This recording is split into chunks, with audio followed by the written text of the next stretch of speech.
আচ্ছা, আমরা তাহলে ক্লাস শুরু করি আজকে। কেউ আছে এখানে? জি ভাইয়া।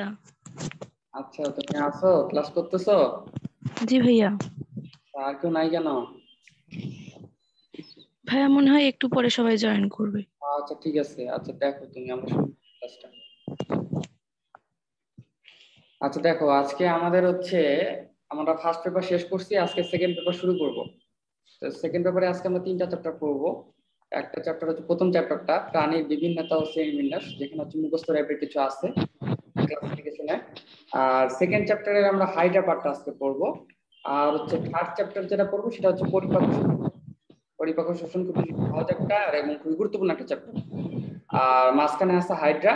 আর প্রথমে পড়বো আমরা হচ্ছে প্রাণীর বিভিন্নতা ও শ্রেণীবিন্যাস। এই তিনটা চ্যাপ্টার নিয়ে আজকে আমরা একটু ডিটেলস তো পারবো না, একটু শর্টে আলোচনা করার চেষ্টা করবো যতদূর পারি আর কি এই সংক্ষিপ্ত সময়। তাহলে আমরা শুরু করি। দেখো, প্রথমে যেটা হচ্ছে চ্যাপ্টার সেটা হচ্ছে প্রাণীর বিভিন্নতা ও শ্রেণীবিন্যাস। এই চ্যাপ্টারটাতে তোমার হচ্ছে প্রথমেই যে জিনিসগুলো লাগবে, এখানে কিছু ক্লাসিফিকেশন দেওয়া আছে। তোমরা কি করবে, ওই ক্লাসিফিকেশনে তোমার হচ্ছে জাস্ট ক্যারেক্টারিস্টিক্স গুলা কোনটা দিয়ে তুমি শনাক্ত করতে পারো যে এটা আসলে এই ক্লাসিফিকেশনের মধ্যে পড়ে, এটা যাতে ক্লাসিফাই করতে পারো। কয়েকটা দেখবা মানে প্রত্যেকটা ক্লাসিফিকেশনের দেখবা দুই একটা করে ইউনিক বৈশিষ্ট্য থাকে। যেমন হচ্ছে তাদের আবরণটার নামে এটা থাকে। যেমন হচ্ছে তোমার হচ্ছে মলাস্কার অন্তর্ভুক্ত যে যারা প্রাণী আছে বা মলাস্কা অন্তর্ভুক্ত যে উদাহরণগুলো আছে, তাদের হচ্ছে বাইরের আবরণটাকে কি বলে, এরকম অনেকগুলো আইডেন্টিফাই করা যায়। কিছু ক্যারেক্টারিস্টিক্স খুবই ইম্পর্টেন্ট, ওগুলো আইডেন্টিফাই করে পড়বা। তারপরে আমরা যেটা পড়বো সেটা হচ্ছে তোমার এখানে কিছু আমার কিন্তু সাইন্টিফিক নামও লাগবে। এখানে অনেক কিছু সাইন্টিফিক নাম আছে অনেক প্রাণীর, ওই নামগুলো আমার একটু শর্টকাটে মনে রাখতে হবে। প্লাস আরো যেটা আছে সেটা হচ্ছে মেরুদণ্ডী প্রাণী আর নন মেরুদণ্ডী প্রাণী, এই দুটার মধ্যে হচ্ছে ডিফারেন্সিয়েশন কেমনে করা যায়, পার্থক্য, এটাও এখানে দেওয়া আছে। আমরা সবকিছু একটু শর্টে এখানে দেখার চেষ্টা করব। প্রথমে দেখো, প্রথমে যেটা দেওয়া আছে সেটা হচ্ছে তোমার হচ্ছে বায়োডাইভার্সিটি বা জীব বৈচিত্র্য। মানে একটা জীব থেকে যে তোমার হচ্ছে আরেকটা জীব থেকে আলাদা, একটা জীব যে আরেকটা জীব থেকে আলাদা, এটাকে বলা হচ্ছে তোমার হচ্ছে কি বায়োডাইভার্সিটি বা জীব বৈচিত্র্য। প্রত্যেকটা জীবের ক্যারেক্টারিস্টিক্স কিন্তু তোমার হচ্ছে একই না, কিছু না কিছু তোমার হচ্ছে পার্থক্য আছে। এখন দেখো, বায়োডাইভার্সিটি এই ওয়ার্ডটা কিন্তু হচ্ছে ইংলিশ। এখন এই বায়োডাইভার্সিটি ওয়ার্ডটা আসছে তোমার হচ্ছে বায়ো মানে হচ্ছে বায়োলজিক্যাল, আর বায়োলজিক্যাল আর হচ্ছে ডাইভার্সিটি মানে বায়োডাইভার্সিটি মানে হচ্ছে মেইনলি হচ্ছে বায়োলজিক্যাল ডাইভার্সিটি, ঠিক আছে, বা বাংলায় হচ্ছে জীব বৈচিত্র্য। এখন দেখো, বায়োডাইভার্সিটি শব্দটা সর্বপ্রথম প্রবর্তন করছে হচ্ছে বিজ্ঞানী ওয়াল্টার এন্ড হচ্ছে বিজ্ঞানী হচ্ছে রোজেন। এটা জাস্ট একটু মাথায় রাখবা রিডিং দিয়ে, যাতে আসলে বুঝতে পারো যে বিজ্ঞানী ওয়াল্টার আর হচ্ছে বিজ্ঞানী রোজেন সর্বপ্রথম বায়োডাইভার্সিটি ওয়ার্ডটা ইউজ করে। এটুকু জিনিস শুধু একটু খেয়াল রাখতে পারো। তারপরে একটা উক্তি দেওয়া আছে। উক্তিটা কি, যে biodiversity is the variety of life. মানে জীবনের বৈচিত্র্যটাই হচ্ছে তোমার হচ্ছে কি বায়োডাইভার্সিটি। বায়োডাইভার্সিটি ইজ দ্য কি ভ্যারাইটি অফ লাইফ, এটা বলছে হচ্ছে তোমার হচ্ছে হ্যামিল্টন। হ্যামিল্টন শুধু একবার দেখে নিবে, এটা আসে নাই কোথাও, আসার মতো না। তারপরে দেখো, বায়োডাইভার্সিটির পর্যায় কয়টা, বায়োডাইভার্সিটির পর্যায় হচ্ছে তিনটা। একটা হচ্ছে তোমার হচ্ছে জিনগত, একটা প্রজাতিগত, আর একটা হচ্ছে তোমার হচ্ছে আন্তঃপ্রজাতিক বৈশিষ্ট্য। জিনগত মানে কি, মানে জিনের কারণে যদি তোমার হচ্ছে জীবের মধ্যে বৈচিত্র্যতা সৃষ্টি হয়, তাহলে তাকে বলা হচ্ছে জিনগত বৈচিত্র্য বা বাস্তুতন্ত্র পর্যায়ের বৈচিত্র্য।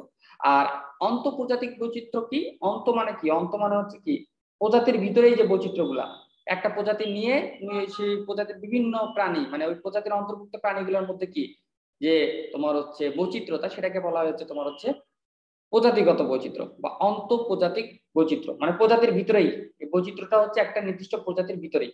আর আন্তঃপ্রজাতিক পর্যায়ের বৈচিত্র্য কোনটা, যেটা হচ্ছে কি একটা প্রজাতি থেকে আরেকটা প্রজাতি আলাদা, এই যে এটা যে তোমার হচ্ছে বৈচিত্র্য বা হচ্ছে যে পার্থক্য গুলা, এগুলাকে বলা হচ্ছে তোমার হচ্ছে আন্তঃপ্রজাতিক পর্যায়ের বৈচিত্র্য। এরপরে আসো বায়োমের প্রকারভেদ। এই বায়োমটা আমরা কিন্তু অনেক আগেই পড়ে আসছি, তোমার হচ্ছে ফার্স্ট পেপারে লাস্ট চ্যাপ্টারে। বায়োমটা কি, বায়োমটা হচ্ছে দেখো দেওয়া আছে প্রাকৃতিক পরিবেশের এককটাকে বলা হচ্ছে তোমার হচ্ছে বায়োম। এই যে দেখো তুমি দেওয়া আছে বায়োম, আমরা পড়েও আসছি আগে, তোমার ফার্স্ট পেপারে পড়ে আসছি যে বায়োম কি। বায়োম হচ্ছে পরিবেশের একক বা হচ্ছে প্রাকৃতিক পরিবেশের একক হচ্ছে বায়োম। এই বায়োমের ক্লাসিফিকেশন এখানে দেওয়া আছে। একটা হচ্ছে তোমার কি স্থলজ বায়োম, একটা হচ্ছে মরুজ বায়োম বা মরু বায়োম, একটা হচ্ছে জলজ বায়োম, আর একটা হচ্ছে তোমার হচ্ছে তুন্দ্রা বায়োম। তোমার স্থলজ বায়োম গুলা কি, স্থলজ বায়োম গুলা হচ্ছে তোমার হচ্ছে স্থলে জন্মে, মরু বায়োম গুলা মরুভূমিতে, তারপরে জলজ বায়োম গুলা জলে, ঠিক আছে, এই ধরনের বায়োম গুলা। এগুলার আলাদা একটা নাম ছিল, একটা ইংলিশ টার্ম ছিল, এগুলা তোমরা ওই চ্যাপ্টারে পড়ে আসছো। তারপরে দেখো তোমার হচ্ছে টেক্সোনমি। টেক্সোনমি কথাটি সর্বপ্রথম ব্যবহার করেন বিজ্ঞানী ক্যান্ডল। এটা মনে রাখবা, এটা কিন্তু আসে যে টেক্সোনমি। টেক্সোনমি মানে কি, ওই যে আমরা যে প্রাণীর যে ক্লাসিফিকেশন করবো বা প্রাণীর যে তোমার শ্রেণী বিভাগ করবো, এটা টেক্সোনমি কথাটি সর্বপ্রথম ইউজ করেন বিজ্ঞানী ক্যান্ডল। তারপর দেখো শ্রেণীবিন্যাসের জনক কাকে বলা হয়। আমরা যখন হচ্ছে তোমার জীবের যে শ্রেণীবিন্যাস করবো, এটা জনককে, এটা জনক হচ্ছে এরিস্টটল। এরিস্টটল এটা মনে রাখবা, এটা খুবই ইম্পর্টেন্ট যে শ্রেণীবিন্যাসের জনককে এরিস্টটল। এরিস্টটল। তারপরে আসো ক্যারোলাস লিনিয়াসকে আধুনিক শ্রেণীবিন্যাসের জনক বলা হয়। যদি আধুনিক কথাটা অ্যাড থাকে, আধুনিক শ্রেণীবিন্যাসের জনককে, তাহলে সেটা হচ্ছে তোমার হচ্ছে ক্যারোলাস লিনিয়াস। খুবই ইম্পর্টেন্ট। ক্যারোলাস লিনিয়াস হচ্ছে তোমার হচ্ছে আধুনিক শ্রেণীবিন্যাসের জনক, আর এরিস্টটল হচ্ছে তোমার হচ্ছে প্রাচীন শ্রেণীবিন্যাসের জনক, এক কথায় বলা যেতে পারে। বা শুধু যদি প্রাচীন বা আধুনিক কোনটা যদি উল্লেখ না থাকে, তাহলে উত্তর হবে তোমার হচ্ছে এরিস্টটল। তারপর দেখো তোমার হচ্ছে দ্বিপদ নামকরণ কত সালে করা হয়েছে এটা দরকার নেই, আপাতত সাল মনে রাখার দরকার নেই। তারপরে যেটা করবা, এই যেখানেই আছে দ্বিপদ নামকরণ সর্বপ্রথম করেন সুইডিশ বিজ্ঞানী ক্যারোলাস লিনিয়াস, মানে আধুনিক শ্রেণীবিন্যাসের জনক যিনি, তিনি। দ্বিপদ নামকরণ সর্বপ্রথম করেন ক্যারোলাস লিনিয়াস, এবং হচ্ছে আধুনিক শ্রেণীবিন্যাসের জনককে ক্যারোলাস লিনিয়াস। তারপরে দেখো তোমার ক্যারোলাস লিনিয়াসের একটা বিখ্যাত একটা রচিত একটা গ্রন্থ আছে, যেটার নাম হচ্ছে কি, যেটার নাম হচ্ছে সিস্টেমা ন্যাচারা।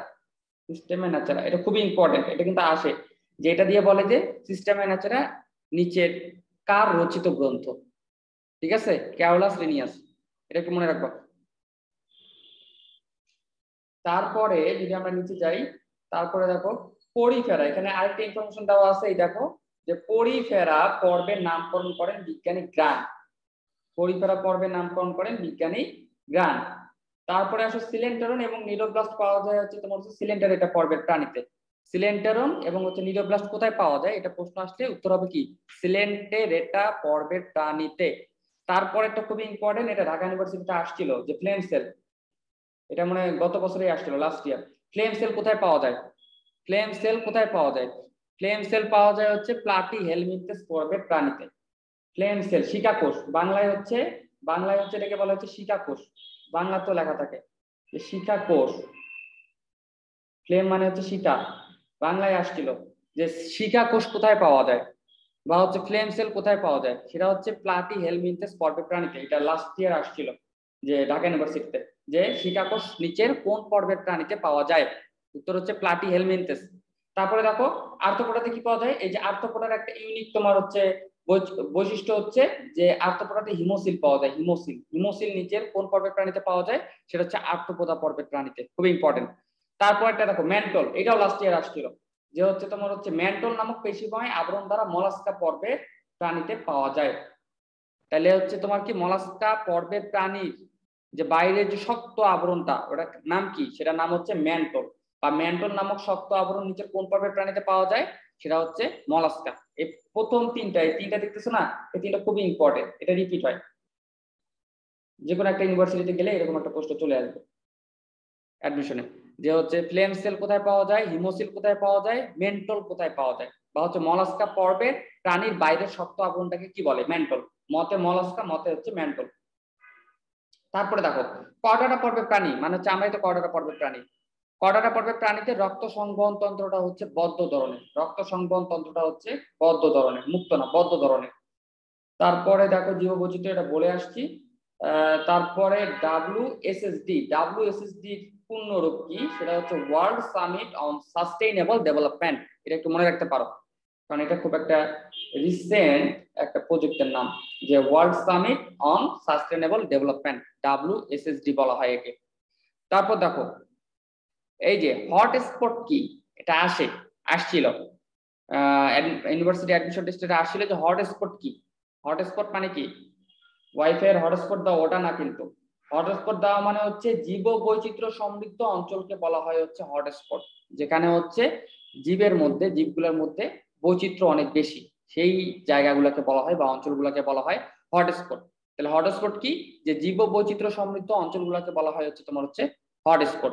উপরে দেখো বাংলাদেশের কয়েকটা হটস্পটের নাম দেওয়া আছে, এই যে একটা হচ্ছে বাংলাদেশের সমগ্র সিলেট অঞ্চলটা, চট্টগ্রাম আর হচ্ছে পার্বত্য চট্টগ্রাম ইন্দো বার্মা হটস্পটের অন্তর্ভুক্ত।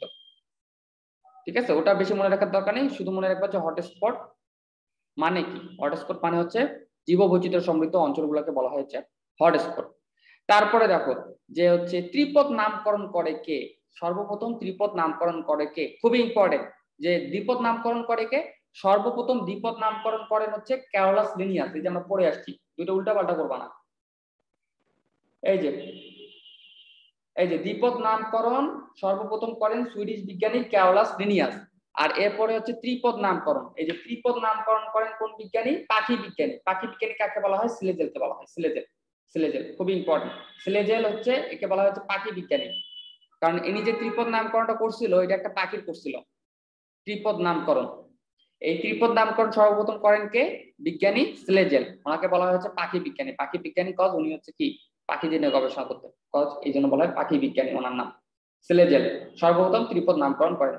তারপরে আসে তোমার শ্রেণীবিন্যাসের ভিত্তি। শ্রেণীবিন্যাসে আমরা শ্রেণীবিন্যাসটা করতে পারি, কোন জীবের মধ্যে আমরা শ্রেণীবিন্যাস করতে পারি অনেকগুলা তোমার হচ্ছে ভিত্তির উপর ডিপেন্ড করে। যেমন প্রথমটা হচ্ছে কোষের সংখ্যা, কোষ কি একটা আছে নাকি অনেকগুলো আছে। যদি তোমার হচ্ছে একটা কোষ থাকে কোনো প্রাণীর মধ্যে, তাকে আমরা বলি হচ্ছে এক কোষী।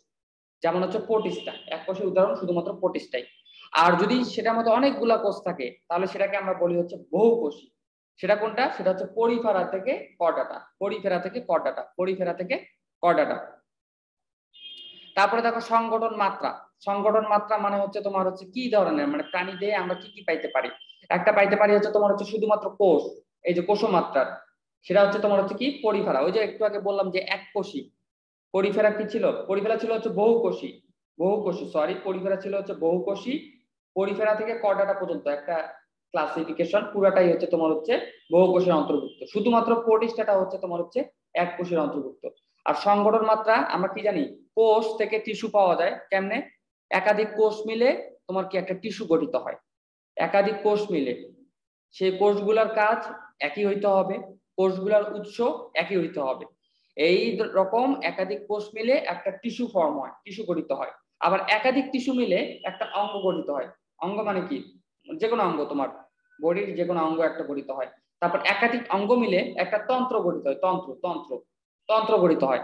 আর একাধিক তন্ত্র মিলে পুরো প্রাণী দেহটা গঠিত হয়, পুরো প্রাণী দেহটা গঠিত হয়। তাহলে প্রাণী দেহকে ভাঙলে পাবো অন্ত্র, অন্ত্র পরে পাবো অঙ্গ, অঙ্গ পরে পাবো টিস্যু, টিস্যু পরে পাবো কোষ।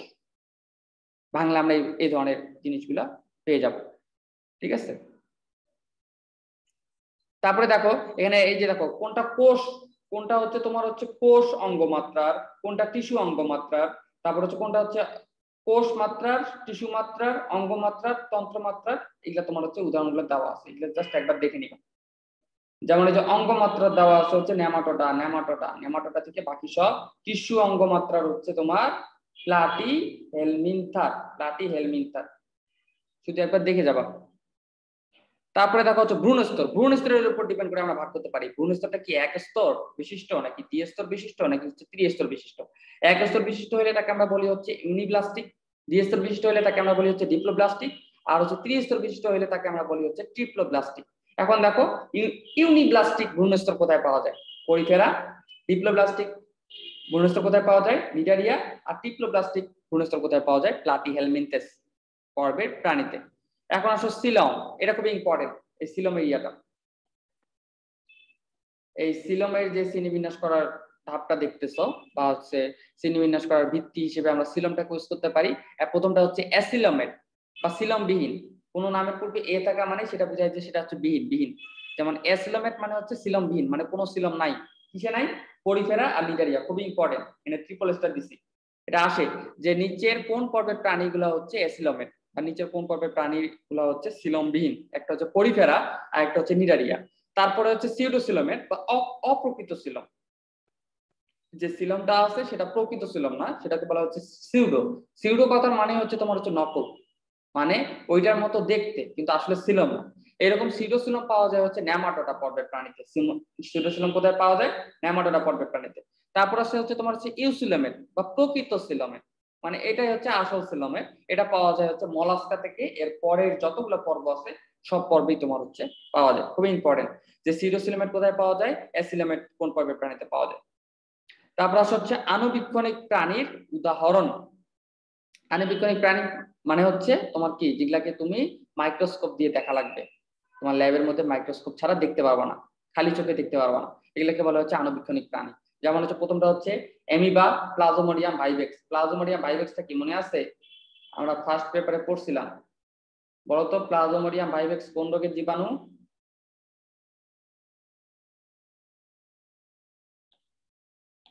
ম্যালেরিয়া। ম্যালেরিয়া ম্যালেরিয়া রোগের জীবাণু হচ্ছে তোমার হচ্ছে প্লাজমোডিয়াম ভাইভেক্স। আরেকটা দেওয়া আছে হচ্ছে তোমার হচ্ছে অ্যামিবা।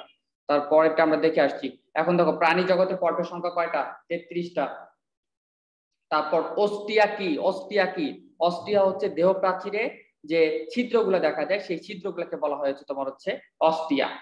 তারপর দেখো অস্টিয়া কোথায় পাওয়া যায়? সেটা পাওয়া যায় হচ্ছে পরিফেরা পর্বের প্রাণীতে। এটাও ইউনিভার্সিটি অ্যাডমিশন টেস্টে আসছিল যে হচ্ছে অস্টিয়া নিচের কোন পর্বের প্রাণীতে পাওয়া যায়? পরিফেরা।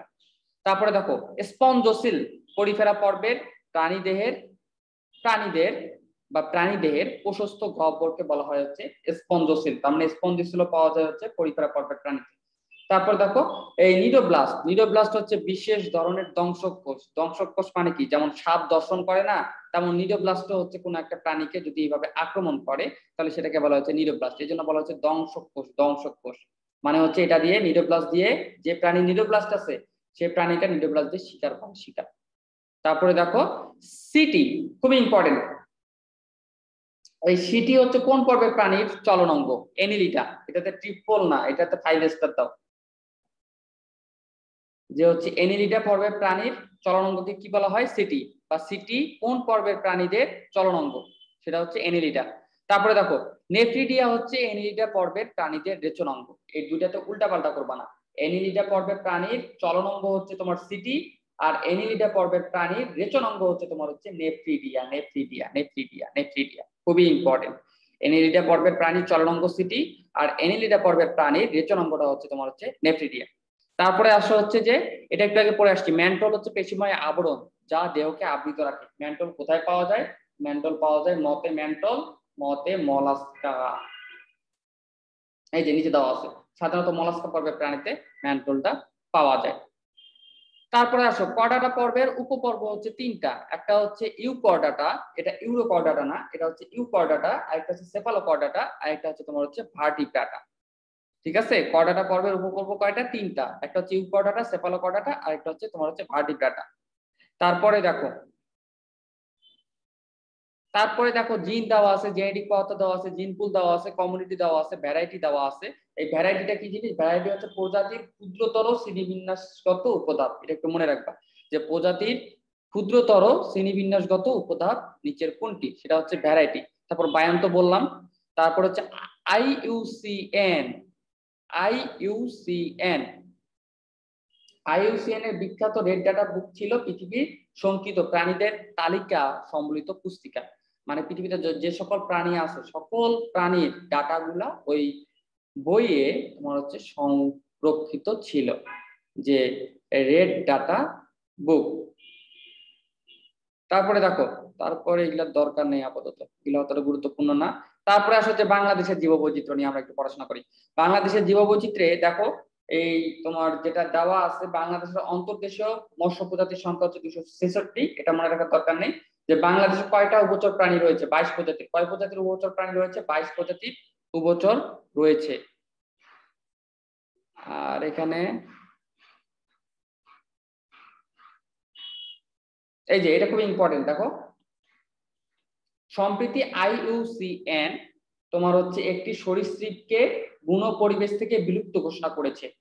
সেটা হচ্ছে তোমার হচ্ছে বোস্তামি কচ্ছপ। বোস্তামি কচ্ছপ, এই বোস্তামি প্রজাতির যে কচ্ছপটা, এটাকে তোমার হচ্ছে বিলুপ্ত পরিবেশ আর নাই, পাওয়া যায় না। এটা আগে পাওয়া যাইতো, এখন আর পাওয়া যায় না। এটা হচ্ছে পরিবেশ থেকে বিলুপ্ত ঘোষণা করছে সম্প্রতি। বোস্তামি কচ্ছপ কি এখন আর পাওয়া যায় না, এটা পরিবেশ থেকে বিলুপ্ত হয়ে গেছে। এটা একটু মনে রাখবা। আমরা যখন ঢাকা ইউনিভার্সিটি অ্যাডমিশন টেস্ট দিছিলাম তখন প্রশ্ন আসছিল যে বোস্তামি কচ্ছপের বৈজ্ঞানিক নাম কি। তখন প্রশ্ন আসছিল যে বোস্তামি কচ্ছপের বৈজ্ঞানিক নাম কি, এটা আমরা পরে দেখবো। বোস্তামি কচ্ছপের বৈজ্ঞানিক নাম কি, এটা আমাদের বইয়েই ছিল না, ঠিক আছে, তবু প্রশ্ন আসছিল। এরকম 2-1টা প্রশ্ন আসতে পারে। তারপরে দেখো যে 7 প্রজাতির পাখি বাংলাদেশ থেকে বিলুপ্ত হয়ে গেছে। মানে পাখি যে বিলুপ্ত হয়েছে এরকম প্রজাতির সংখ্যা বাংলাদেশে মোট হচ্ছে 7টা। জাস্ট একটু ইনফরমেশনটা মাথায় রাখবা, আর কিছু না। এরপরে আসো পরের পরের পেজ হচ্ছে সবচেয়ে গুরুত্বপূর্ণ। এখানে প্রজাতি সম্পর্কে দুই একটা কথা বলছে, এগুলো তোমরা জানোই। তারপরে দেখো হচ্ছে লার্ভার নাম। লার্ভার নাম হচ্ছে টর্নারিয়া। এটা কোথায় পাওয়া যায়? এটা হচ্ছে হেমিকর্ডাটার লার্ভা। মানে বিভিন্ন পর্বের প্রাণীর লার্ভাগুলোর এক একটা নির্দিষ্ট নাম আছে। বিভিন্ন পর্বের প্রাণীর লার্ভাগুলোর একটা নির্দিষ্ট নাম আছে। যেমন হচ্ছে টর্নারিয়া, এটা হচ্ছে তোমার হচ্ছে হেমিকর্ডাটা উপপর্বের প্রাণীর লার্ভাটাকে বলা হয় হচ্ছে তোমার হচ্ছে টর্নারিয়া। এখান থেকে এই যে এটা একটু মনে রাখবা, এনিলিটার লার্ভাকে বলা হয় হচ্ছে ট্রোপোফোর। আর হ্যাঁ, এটুকুই মনে রাখবা, শুধু হচ্ছে এনিলিটার লার্ভাটা। এখান থেকে তেমন প্রশ্ন আসতে দেখা যায় না, প্রশ্ন আসে না এখান থেকে। জাস্ট এইটুকু যদি মনে রাখতে চাও তাহলে এটা মনে রাখবা যে এনিলিটার লার্ভাকে কি বলা হয়, ট্রোপোফোর। তারপরে শ্রেণীবিন্যাসের আবশ্যিক ধাপ সমূহ। শ্রেণীবিন্যাসের একক কয়টা বা শ্রেণীবিন্যাসের প্রধান ধাপ কয়টা? 7টা। এটাও আসে কিন্তু, শ্রেণীবিন্যাসের আবশ্যিক ধাপ বা প্রধান ধাপ কয়টা, শ্রেণীবিন্যাসের একক কয়টা, এটা আছে। শ্রেণীবিন্যাসের একক কয়টা? শ্রেণীবিন্যাসের একক হচ্ছে 7টা। এদের একটা সিকোয়েন্স আছে, কি কি? প্রথমটা হচ্ছে কিংডম, পরেরটা ক্লাস, তারপরে ফ্যামিলি, তারপরে স্পিসিস, তারপরে ফাইলাম, তারপরে অর্ডার, তারপরে জেনাস। এই 7টা একক দিয়ে আমরা কি কোনো একটা প্রাণীর শ্রেণীবিন্যাসটা সাজাইতে পারি। মানে কোনো একটা প্রাণীকে যদি আমরা আইডেন্টিফাই করতে চাই তাহলে এই 7টা নাম আমাকে কি উল্লেখ করা লাগবে। প্রথমটা হচ্ছে কিংডম, জগৎ, তারপর হচ্ছে শ্রেণী, তারপরে গোত্র, তারপর প্রজাতি, তারপরে পর্ব, তারপরে বর্গ, তারপরে গণ। এটা গণ্য না, গণ, প্রিন্টিং মিস্টেক আছে, গণ। তারপরে দেখো প্রাণী জগতের প্রধান পর্বগুলোর নাম ও শনাক্তকারী কিছু বৈশিষ্ট্য দেওয়া আছে। যেমন দেখো প্রোটোজোয়া দেওয়া আছে, এগুলো খুবই ইম্পর্টেন্ট। এখানে যে ইনফরমেশন গুলো দেওয়া আছে পুরো বইগুলো থেকে যেগুলা আসে সেই এক লাইনে ইনফরমেশন গুলো দেওয়ার চেষ্টা করছে। যেমন প্রথম কোন পর্বটা দেওয়া আছে সেটা হচ্ছে প্রোটোজোয়া। দেখো প্রোটোজোয়া এরা হচ্ছে এককোষী হবে, তারপর হচ্ছে আণুবীক্ষণিক প্রাণী। আর এদের চলন, এই যে এটা ইম্পর্টেন্ট, এদের চলন অঙ্গ হচ্ছে ক্ষণপথ, সিলিয়া বা ফ্লাজেলা বা হচ্ছে মায়োনিয়াম অনুসূত্রযুক্ত। ঠিক আছে। তারপরে দেখো প্রোটোজোয়ার উদাহরণ দেওয়া আছে, এমিবা আর হচ্ছে প্লাজমোনিয়াম ভাইভেক্স, এগুলো হচ্ছে আণুবীক্ষণিক এককোষী। তারপরে আসা হচ্ছে তোমার হচ্ছে পরিফেরা। পরিফেরা কি বলছে? এই যে একটু আগে আমরা পড়ে আসছি যে অস্টিয়া কোথায় পাওয়া যায়, অস্টিয়া পাওয়া যায় হচ্ছে পরিফেরাতে। অস্টিয়া কি? তোমার দেহ প্রাচীর যে অসংখ্য ছিদ্রযুক্ত হয়। এই পরিফেরা পর্বের প্রাণীগুলোর দেহ প্রাচীর অসংখ্য ছিদ্রযুক্ত হয়, মানে দেহতে বা দেহের উপরে অনেকগুলো ছিদ্র থাকে দেহ প্রাচীরে, এই যে অস্টিয়া যুক্ত। তারপর হচ্ছে এই যে দেহে ক্যানাল সিস্টেম উপস্থিত। নিচের কোন পর্বের প্রাণীতে ক্যানাল সিস্টেম আছে? সেটা হচ্ছে পরিফেরা। তারপর হচ্ছে এই যে কোয়ানোসাইট নামক কোষ থাকে। নিচের কোথায় কোয়ানোসাইট নামক কোষ থাকে? সেটা হচ্ছে পরিফেরাতে। এটা একটু মনে রাখবা। আর এক্সাম্পল গুলো একবার শুধু দেখে নিবা, যেমন হচ্ছে স্পঞ্জিলা, লোকুস্ট্রিস। তারপর হচ্ছে নিডারিয়া। দেখো নিডারিয়া পর্বের প্রাণীতে ভ্রূণ স্তরে 2টা কোষস্তর থাকে, একটা হচ্ছে তোমার হচ্ছে অ্যাক্টোডাম আর একটা হচ্ছে তোমার হচ্ছে অ্যান্ডোডাম। তার মানে নিডারিয়া পর্বের প্রাণীর ভ্রূণ অবস্থায় কয়টা কোষস্তর থাকে? সেটা হচ্ছে 2টা, একটা হচ্ছে অ্যাক্টোডাম আর একটা হচ্ছে অ্যান্ডোডাম। এই যে আমরা যে এর পরের চ্যাপ্টারের অংশ হচ্ছে হাইড্রা নিয়ে পড়াশোনা করব, সেই হাইড্রাটা কিন্তু হচ্ছে নিডারিয়া পর্বের অন্তর্ভুক্ত। হাইড্রাটা কোন পর্বের অন্তর্ভুক্ত? হাইড্রাটা হচ্ছে নিডারিয়া পর্বের অন্তর্ভুক্ত। এবং এদের এই যে দেখো দেওয়া আছে যে হাইড্রাটা হচ্ছে নিডারিয়া পর্বের অন্তর্ভুক্ত। খুবই ইম্পর্টেন্ট যে হাইড্রা নিচে কোন পর্বের অন্তর্ভুক্ত বা নিডারিয়া পর্বের অন্তর্ভুক্ত প্রাণীর নিচে কোনটি, সেটা হচ্ছে হাইড্রা। তারপরে দেখো এই যে হাইড্রার কিছু ইউনিক বৈশিষ্ট্য হচ্ছে বা নিডারিয়ার কিছু ইউনিক বৈশিষ্ট্য হচ্ছে সিনেন্টেরন নামক গহ্বর থাকে। তারপর হচ্ছে এদের নিডোব্লাস্ট পাওয়া যায়। নিডোব্লাস্ট কি? ওই যে দংশক কোষ, যেটা যে শিকার করবে হাইড্রা, সেটা। যেমন হচ্ছে এদের একটোডার্মে থাকে হচ্ছে নিডোব্লাস্ট। তারপর হচ্ছে এই যে এদের হচ্ছে জেলিফিশ নামে পরিচিত। নিডারিয়া পর্বের প্রাণীগুলো জেলিফিশ নামে পরিচিত।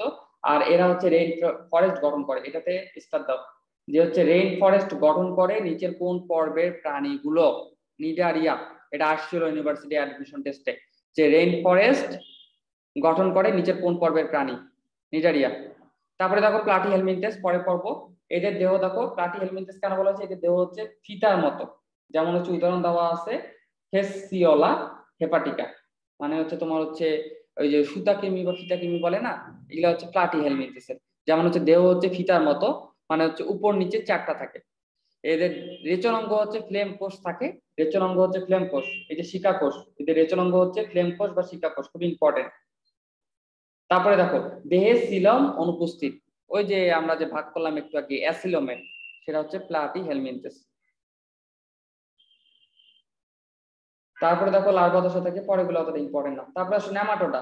নেমাটোডা পর্বের প্রাণীর উদাহরণ হচ্ছে এগুলা কি, নেমাটোডা আমরা একটু আগে পড়ে আসছিলাম সিডোসিলম, মানে সিডোসিলমের প্রাণী নেমাটোডা, মানে সিলমটা কিন্তু আসল না নকল। তারপরে দেখো দেহ অখণ্ডায়িত এবং হচ্ছে দেহ প্রাচীর পুরু কিউটিকল দ্বারা আবৃত। দেহ প্রাচীর কি দ্বারা আবৃত? নেমাটোডা পর্বের প্রাণী কিউটিকল দ্বারা আবৃত। তারপর হচ্ছে নলের ভেতর নল গঠন কোথায় পাওয়া যায়, খুবই ইম্পর্টেন্ট, এটাও আসলে ইউনিভার্সিটি অ্যাডমিশন টেস্টে, যে নলের ভেতর নল এই গঠনটা নিচের কোন পর্বের প্রাণীতে পাওয়া যায়, সেটা হচ্ছে নেমাটোডা। এটার উদাহরণ কিছু মনে রাখবা, এই যে যেমন দেওয়া আছে অ্যাসকারিস, লাম্বলি, কোয়েডেস।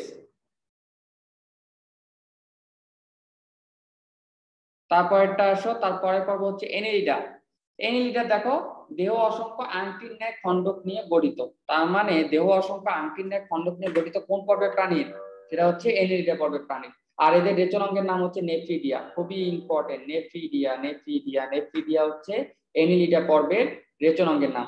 এখানে দেখো উল্টাপাল্টা হবে কোনটা জানো, একটু আগে আমরা পড়ে আসলাম, দেখো প্লাটি হেলমিনথেস, এই যে দেখো প্লাটি হেলমিনথেস পর্বের প্রাণীর রেচন অঙ্গের নাম হচ্ছে ফ্লেম কোষ, ফ্লেম কোষ বা শিকা কোষ, শিকা কোষ, ফ্লেম কোষ বা হচ্ছে শিকা কোষ। আর এখানে দেখো এনিলিটা পর্বের প্রাণীর রেচন অঙ্গের নাম হচ্ছে নেফ্রিডিয়া। এই জন্য এটা বেশি আসে, একটু কনফিউশন করবা না, একদম হচ্ছে শিওর হয়ে যাবা। তারপরে দেখো দেহে প্রকৃত সিলম রয়েছে। এখন এনিলিটা থেকে পরে যতগুলো পর্ব রয়েছে প্রত্যেকটাতে হচ্ছে প্রকৃত সিলম রয়েছে। তারপর হচ্ছে এদের দেহে বদ্ধ সংবহন তন্ত্র পাওয়া যায়, বদ্ধ রক্ত সংবহন তন্ত্র পাওয়া যায়, মানে হচ্ছে রক্ত সংবহন তন্ত্রটা হচ্ছে বদ্ধ ধরনের, উন্মুক্ত না। তারপরে দেখো প্রোকোফোর, এই যে একটু আগে বলে আসছি যে একটাই পড়বা, যে প্রোকোফোর, যে তোমার এনিলিডা লার্ভা দশাকে কি বলা হয়, সেটা হচ্ছে তোমার হচ্ছে প্রোকোফোর। এই যে একটু আগে বলে আসছি একটাই পড়বা, এই যে প্রোকোফোর। তারপর দেখো এনিলিডা পর্বের চলন অঙ্গের নাম কি, সেটা হচ্ছে সিটি, সিটি সিটি বা হচ্ছে প্যারাপোডিয়া, এটাও বলছিলাম। তারপর দেখো আর্থ্রোপোডা। আর্থ্রোপোডা সবচেয়ে গুরুত্বপূর্ণ উদাহরণ, আমাদের বাসা বাড়িতে দেখা যায় প্রতিনিয়ত, সেটা কি, সেটা হচ্ছে তেলাপোকা, পেরিপ্লানিটা আমেরিকানা।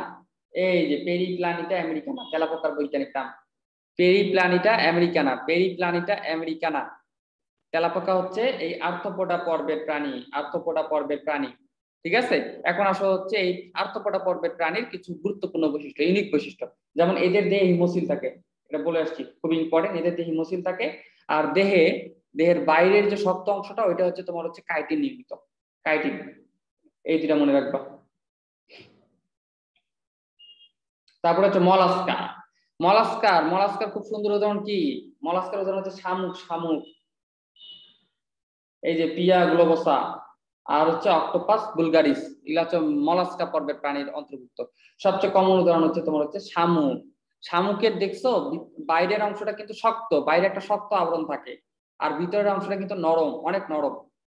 এটাই বলছে এদের মলাস্কা পর্বের প্রাণীগুলোর দেহটা হচ্ছে নরম, আর বাইরে একটা শক্ত আবরণ থাকে, খুবই শক্ত, শামুকের যেমন আছে। সেটা হচ্ছে কি, ওই শক্ত আবরণটার নাম কি, সেটা হচ্ছে ম্যান্টল। এই যে সারা দেহ ম্যান্টল নামক এক প্রকার পর্দা দিয়ে আবৃত। এটার মধ্যে ইম্পর্টেন্ট হচ্ছে দেহ নরম ও অখণ্ডিত। তারপর হচ্ছে দেহের অঙ্কীয় দেশে মাংসল পথ উপস্থিত। তারপর হচ্ছে এদের মধ্যে যে রক্ত সম্পর্কটা দেখা যায় সেটা হচ্ছে অর্ধমুক্ত, বদ্ধ না, মুক্ত না, অর্ধমুক্ত। তারপর হচ্ছে রেডুলা, এটা খুব ইম্পর্টেন্ট, যে রেডুলা কোন পর্বের প্রাণীতে দেখা যায়, দাগাও, স্টার দাও, ট্রিপল স্টার। রেডুলা কোন পর্বের প্রাণীতে দেখা যায়, এটাও ইউনিভার্সিটি অ্যাডমিশন টেস্টে আসছিল, সেটা হচ্ছে মলাস্কা। আরেকটা নাম হচ্ছে রেটিজিওপা। আর এদের তো শক্ত ক্লোজ থাকে। তারপরে আসা হচ্ছে তোমার হচ্ছে একাইনোডার্মাটা। একাইনোডার্মাটা, একাইনোডার্মাটার উদাহরণ কি দিছে, এটার মধ্যে সবচেয়ে ইম্পর্টেন্ট কোনটা, একাইনোডার্মাটার মধ্যে এদের দেহটা হচ্ছে তোমার অরীয় প্রতিসম, অরীয় প্রতিসম, পূর্ণাঙ্গ প্রাণীটা হচ্ছে অরীয় প্রতিসম। আর লার্ভাটা হচ্ছে দ্বিপার্শ্বীয় প্রতিসম, এটা খুবই ইম্পর্টেন্ট, যে হচ্ছে একাইনোডার্মাটার লার্ভা নিচের কি ধরনের আসতে পারে, অরীয় প্রতিসম, দ্বিপার্শ্বীয় প্রতিসম, নাকি হচ্ছে ত্রিপার্শ্বীয় প্রতিসম, নাকি আরেকটা অপশন দেওয়া থাকলো, তাহলে সেটা হচ্ছে দ্বিপার্শ্বীয় প্রতিসম। কিন্তু যখন পূর্ণাঙ্গ প্রাণী যখন মেচুর হয়ে যাবে তখন তার দেহটা হবে অরীয় প্রতিসম, খুবই ইম্পর্টেন্ট, অরীয় প্রতিসম। এটা হচ্ছে মেচুর অর্গানটা, যখন মেচুর হয়ে যাবে, বড় হয়ে যাবে যখন সে, তখন তার হচ্ছে প্রাণীটা হবে অরীয় প্রতিসম। আর যখন লার্ভাটা থাকবে, লার্ভা দশায় থাকবে, তখন তার দেহটা হচ্ছে তোমার হচ্ছে দ্বিপার্শ্বীয় প্রতিসম। দ্বিপার্শ্বীয় প্রতিসম মানে কি জানো? দ্বিপার্শ্বীয় প্রতিসম মানে মাঝখান থেকে কাটলে দুইটা সমান ভাগে ভাগ হবে আর কি। মাঝখান থেকে কাটলে দ্বিপার্শ্বীয় প্রতিসম মানে এই যে মাঝখান থেকে কেটে দিলে দুই পাশে হচ্ছে একই রকম পাত থাকবে, সেটাকে বলে দ্বিপার্শ্বীয় প্রতিসম। আর অরীয় প্রতিসম মানে তুমি যত দিক থেকেই কাটো তোমার কিন্তু সেম পরিমাণে থাকবে। মানে অরীয় প্রতিসম মানে হচ্ছে তুমি অনেক তল বরাবর কাটলেও তোমার একই সেম পরিমাণ অংশ পাবা, দেহাংশ। তারপরে দেখো একাইনোডার্মাটার আরেকটা উদাহরণ হচ্ছে দেহ হচ্ছে কাটাময় ত্বকে আবৃত, মানে ত্বকের মধ্যে কাটা থাকে। আর এদের চলনাঙ্গ হচ্ছে টিউব ফিট থাকে, চলনাঙ্গে টিউব ফিট থাকে। আর এটা খুবই ইম্পর্টেন্ট যে পানি সংবহন তন্ত্র নিচের কোন পর্বের প্রাণীতে রয়েছে, পানি সংবহন তন্ত্র নিচের কোন পর্বের প্রাণীতে রয়েছে, সেটা হচ্ছে একাইনোডার্মাটা। একাইনোডার্মাটা।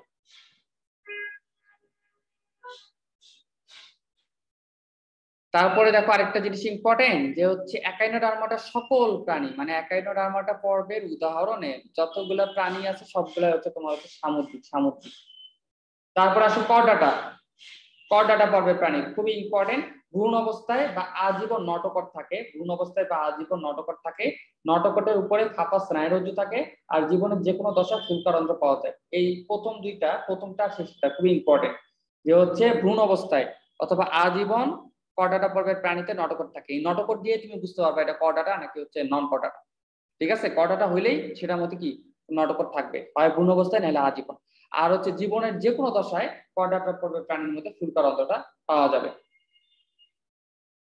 যেমন হচ্ছে কি মানুষ, আমরাই তো করডাটা পর্বের প্রাণী, যেমন হচ্ছে হোমোস্যাপিয়েন্স আর হচ্ছে বুফো মেলানোস্টিকটাস।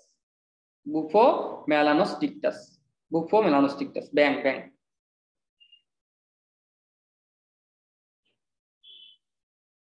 তারপরে আসো, তারপরে দেখো খুব বড় একটা চার্ট দেওয়া আছে মেরুদণ্ডী প্রাণীদের মধ্যে কয়েকটি উল্লেখযোগ্য পার্থক্য। ঠিক আছে, মেরুদণ্ডী প্রাণীদের মধ্যে কয়েকটা উল্লেখযোগ্য পার্থক্য যেমন দেওয়া আছে মৎস্য, উভচর, সরীসৃপ, পাখি, স্তন্যপায়ী। ঠিক আছে, পাঁচটা জিনিস দেওয়া আছে এখানে। মেরুদণ্ডী প্রাণীদেরকে ভাগ করা হয় মোটামুটি এই পাঁচটা শ্রেণীতে। একটা হচ্ছে মৎস্য, মাছ। একটা হচ্ছে উভচর, মানে কি যারা জলে ও স্থলে উভয় জায়গায় বাস করে, যেমন হচ্ছে তোমার কি বলতে পারো ব্যাং। ব্যাং ব্যাং হচ্ছে উভচর প্রাণী। তারপর সরীসৃপ, তারপর হচ্ছে যেমন হচ্ছে কুমির, তারপর হচ্ছে পাখি, পাখি তো বোঝোই, আর স্তন্যপায়ী যেমন হচ্ছে আমরা। ঠিক আছে, এই মেরুদণ্ডী প্রাণীর পাঁচটা যে পর্ব দেওয়া আছে বা পাঁচটা যে শ্রেণী দেওয়া আছে, এই শ্রেণীর কতগুলা হচ্ছে বৈশিষ্ট্যগুলা এখানে দেওয়া আছে। এখানে সব মেইন বৈশিষ্ট্যগুলো দেওয়া আছে, এটা বাসায় একবার দেখে নিবা। যেমন প্রশ্ন আসতে পারে এইরকম যে উষ্ণ রক্ত বিশিষ্ট প্রাণী নিচের কোনটি, এটা আসছিল।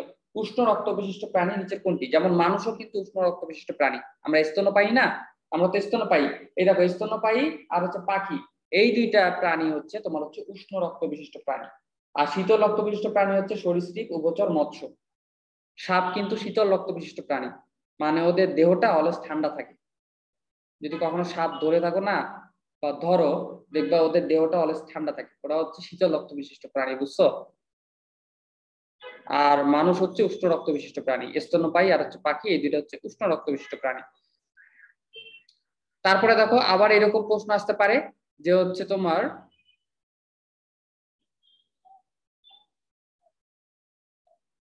এই যে দেখো খুবই ইম্পর্টেন্ট, এই যে হৃৎপিণ্ডটা, হৃৎপিণ্ড।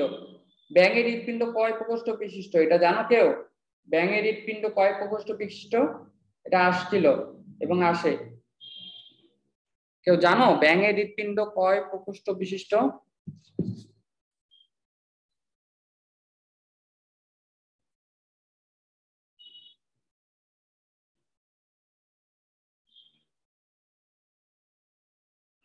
ব্যাঙের হৃৎপিণ্ড হচ্ছে 3 প্রকোষ্ঠ বিশিষ্ট।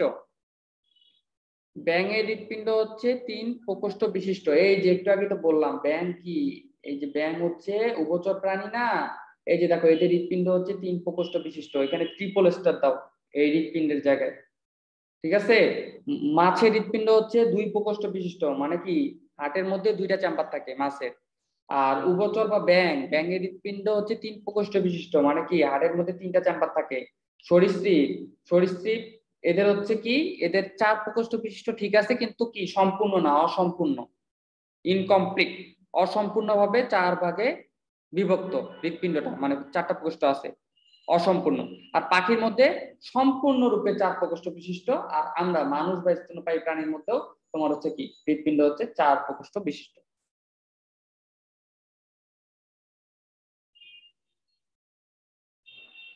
তারপরে দেখো করডাটা এবং হচ্ছে নন করডাটা পর্বের উপপর্বের মধ্যে বা পর্বের মধ্যে পার্থক্য। করডাটা ও নন করডাটার মধ্যে পার্থক্য একটু আগে বলে আসলাম যে করডাটা পর্বটা তুমি চিহ্নিত করবা কি দিয়ে, নটকট দিয়ে।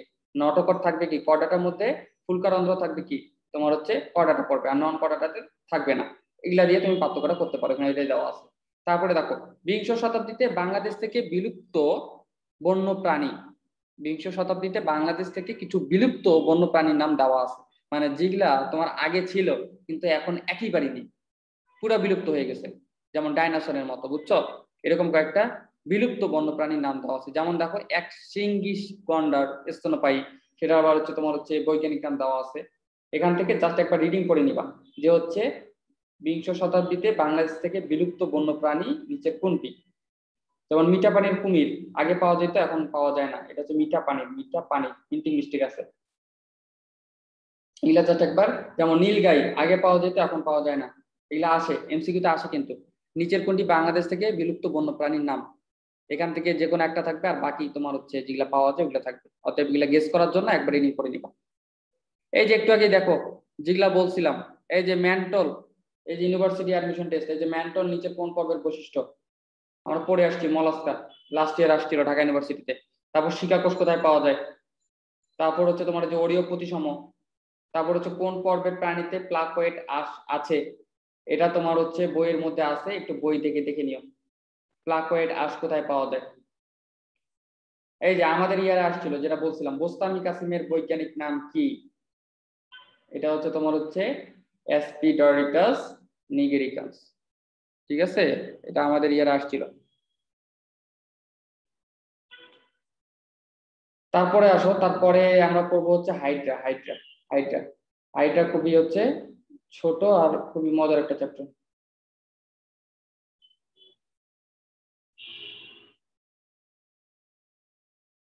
দেখো এই যে হাইড্রা, দেখো হাইড্রার বৈজ্ঞানিক নাম দেওয়া হচ্ছে হাইড্রা ভুলগারিস। এই হাইড্রা ভুলগারিসটা হচ্ছে বাংলাদেশের মধ্যে সবচেয়ে বেশি পাওয়া যায়। হাইড্রা অনেক প্রজাতিরই হইতে পারে, ঠিক আছে, তার মধ্যে হাইড্রা ভুলগারিসটা বাংলাদেশের মধ্যে সবচেয়ে বেশি পাওয়া যায়। হাইড্রা ভুলগারিস,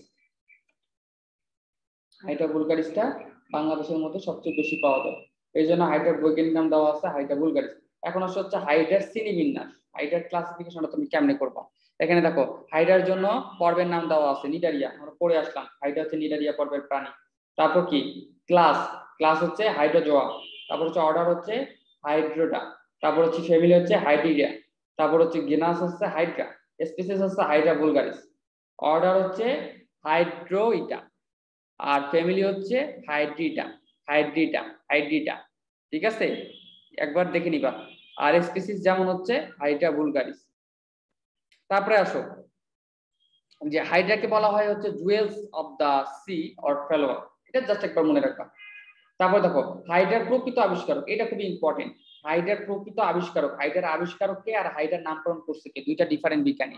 হাইড্রা আবিষ্কার করছে হচ্ছে তোমার ট্রেমলে, ট্রেমলে, আব্রাহাম ট্রেমলে হচ্ছে তোমার হচ্ছে হাইড্রা আবিষ্কার করছে।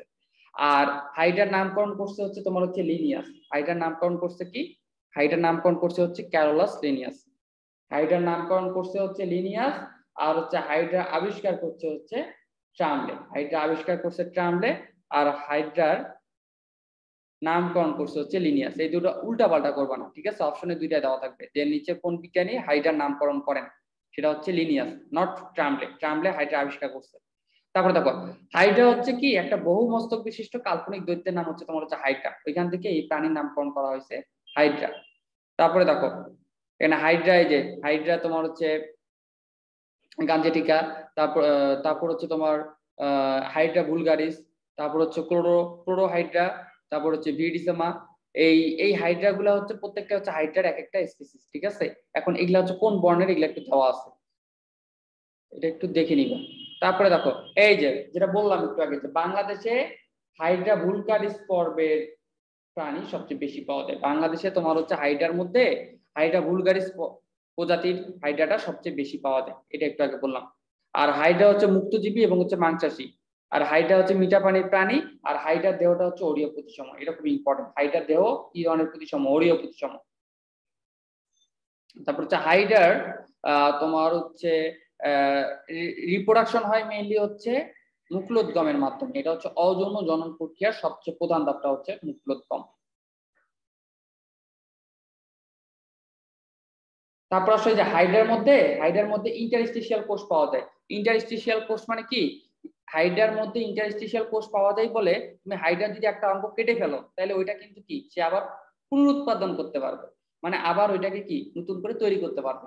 এই জন্য হচ্ছে তোমার হচ্ছে হাইড্রার ওই যে তোমার হচ্ছে যে কোনো একটা যদি অংশ কেটে ফেলো তাহলে সেটা কিন্তু আবার হচ্ছে এই ইন্টারস্টিশিয়াল কোষ থাকার কারণে সেটা আবার কি আবার হচ্ছে নতুন কোষে তোমার হচ্ছে পরিণত করতে পারে বা তৈরি করতে পারে। কিন্তু অন্যান্য প্রাণী সেটা কিন্তু পারে না। এটা একটা হাইড্রার একটা বিশেষ ক্ষমতা। হাইড্রার একটা বিশেষ ক্ষমতা, যেমন হাইড্রা যদি তুমি একটা অঙ্গ কেটে ফেলো তাহলে হাইড্রা কিন্তু আবার হচ্ছে নিজে নিজে ওই অঙ্গটা তৈরি করে নিতে পারে। এই ক্ষমতাটা তার একমাত্র এই জন্যই আছে কারণ তার মধ্যে ইন্টারস্টিশিয়াল কোষ আছে। ইন্টারস্টিশিয়াল কোষ কোথায় পাওয়া যায়? সেটা হচ্ছে হাইড্রাতে।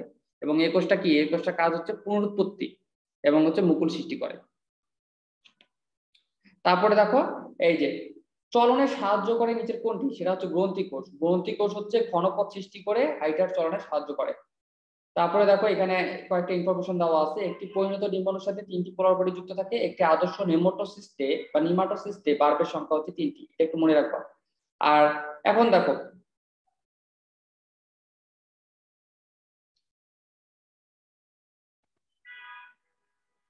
তারপরে দেখতে পারো যে হাইড্রাতে 4 ধরনের নেমাটোসিস্ট পাওয়া যায়। এটাতে স্টার দাও।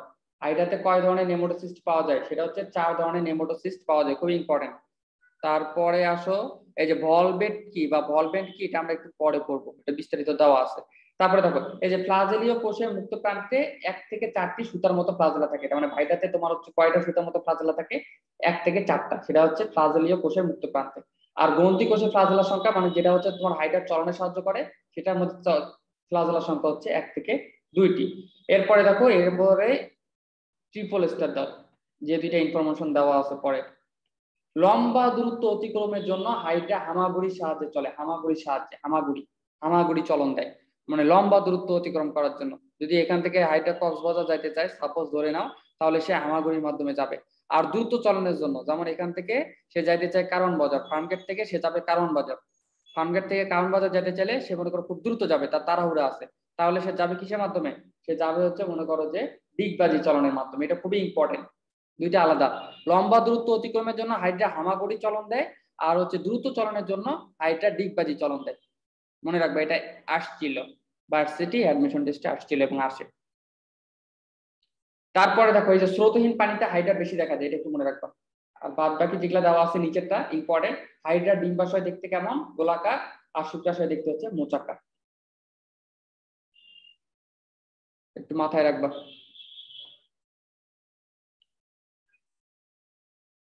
তারপরে আসো এই যে হিপনোটক্সিন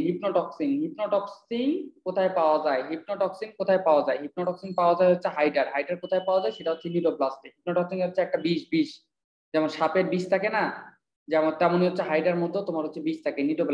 নিডোপ্লাস্টে থাকে হিপনোটক্সিন নামক বিষ। টক্সিন মানে তো বিষ। এটার কাজ কি? এটার কাজ হচ্ছে এটা দিয়ে তোমার শিকার করা, ঠিক আছে?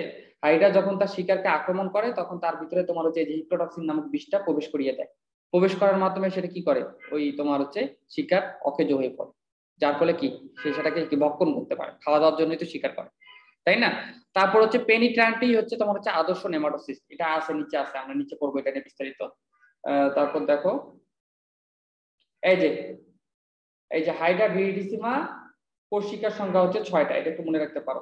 আর ট্রিগারের ন্যায় কাজ করে নিচের কোনটি? বা নিডোসিল নিচের কোনটির ন্যায় কাজ করে ট্রিগারের ন্যায়? সেটা হচ্ছে নিডোসিল। আর সবচেয়ে বেশি সংখ্যক নিডোপ্লাস্ট থাকে কোথায়? কোষিকায়। এটা একটু মনে রাখবা, সবচেয়ে বেশি সংখ্যক কোষিকা কোথায় পাওয়া যায়? সেটা হচ্ছে নিডোপ্লাস্টে। এখন আসে হচ্ছে হাইড্রা নিডোপ্লাস্টের অংশগুলা কি কি? হাইড্রার যে নিডোপ্লাস্ট অঙ্গটা আছে এটার অংশগুলা কি কি? প্রথমটা হচ্ছে আবরণ, পরে হচ্ছে নেমাটোসিস, তারপরে থাকে অপারকুলাম, তারপরে নিডোসিল, তারপরে থাকে হচ্ছে পেশিসূত্র। এই কয়েকটা অংশ নিয়ে তোমার হচ্ছে হাইড্রা নিডোপ্লাস্টটা ফর্মেশন হয়। তারপরে দেখো আবরণ। আবরণের মধ্যে একটা ইম্পর্টেন্ট বৈশিষ্ট্য দেওয়া আছে, এটা একবার দেখে নিবা। তারপরে দেখো নেমাটোসিস্ট। নেমাটোসিস্টের মধ্যে এই দেখো সিলিন্ডার এটাতে 23 ধরনের নেমাটোসিস্ট পাওয়া যায়, এটা খুবই ইম্পর্টেন্ট। বিজ্ঞানী ভার্নার, ঠিক আছে, বিজ্ঞানী ভার্নার। এই যে দেখো বিজ্ঞানী ভার্নার, ঠিক আছে, এই যে বিজ্ঞানী ভার্নার হচ্ছে তোমার হচ্ছে 23 ধরনের নেমাটোসিস্ট শনাক্ত করেন। তোমার হচ্ছে সিলিন্ডার এটা, ঠিক আছে, সিলিন্ডার এটা হচ্ছে একটা প্রাণীর নাম। এটাতে তোমার হচ্ছে 23 ধরনের কি আছে, নেমাটোসিস্ট আছে, এটা একটু মনে রাখবা। আর হাইড্রাতে পাওয়া যায় হচ্ছে 4 ধরনের নেমাটোসিস্ট। হাইড্রাতে কয়টা আছে? হাইড্রাতে পাওয়া যায় 4টা, আর সিলেন্টরাতে পাওয়া যায় হচ্ছে 23টা। সিলেন্টরাতে 23টা, হাইড্রাতে 4টা, খুব ইম্পর্টেন্ট। আর এই নেমাটোসিস্ট টপিকটা খুব ইম্পর্টেন্ট। এই নেমাটোসিস্ট সবচেয়ে কম থাকে কোথায় বা থাকে না কোথায়? পদতলে। আর সবচেয়ে বেশি থাকে কোথায়? কোষিকায়। খুবই ইম্পর্টেন্ট। তারপরে আসো, এখন দেখো এই নেমাটোসিস্টের তোমার হচ্ছে বিন্যাসটা, বা নেমাটোসিস্ট আবার হচ্ছে কয় ধরনের হতে পারে? 4 ধরনের হতে পারে। মানে নেমাটোসিস্টের ভাগ আছে 4 ধরনের হতে পারে। প্রথমটা হচ্ছে তোমার হচ্ছে পেরিট্যান্ট বা স্টেনোটিল। তারপরে হচ্ছে ভলভেন্ট, তারপর হচ্ছে স্ট্রেপ্টোলিন গ্লুটিন্যান্ট, তারপর হচ্ছে এস্টোরিওলিন গ্লুটিন্যান্ট। এটা হচ্ছে স্ট্রেপ্টোলিন গ্লুটিন্যান্ট, তারপরে হচ্ছে এস্টেরিওলিন গ্লুটিন্যান্ট। এই ধরনের তোমার হচ্ছে নেমাটোসিস্ট গুলা তোমার হচ্ছে কোথায় পাওয়া যায়? হাইড্রাতে পাওয়া যায়, খুবই ইম্পর্টেন্ট। এখান থেকে প্রশ্ন আসে কেমনে, তোমার হচ্ছে আদর্শ টাইপ নেমাটোসিস্ট হাইড্রাতে নিচের কোনটি? সেটা হচ্ছে তোমার হচ্ছে এই যে পেরিট্যান্ট বা স্টেনোটিল। এই যে দেখো আদর্শ টাইপ। সবচেয়ে আইডিয়াল হচ্ছে তোমার হচ্ছে বা ম্যাক্সিমামের থাকে বা হচ্ছে যেটা থাকে ভালো, সেটা হচ্ছে তোমার হচ্ছে পেরিট্যান্ট বা স্টেনোটিল। হাইড্রার আদর্শ নেমাটোসিস্ট হচ্ছে পেরিট্যান্ট বা স্টেনোটিল, খুব ইম্পর্টেন্ট, ঠিক আছে। তারপরে দেখো এইটার কিছু বৈশিষ্ট্য দেওয়া আছে এবং কিছু পার্থক্য দেওয়া আছে। সবচেয়ে বড় এটাও আসতে পারে, সবচেয়ে বড় তোমার হচ্ছে নেমাটোসিস্ট নিচের কোনটি? সেটা হচ্ছে পেরিট্যান্ট বা স্টেনোটিল।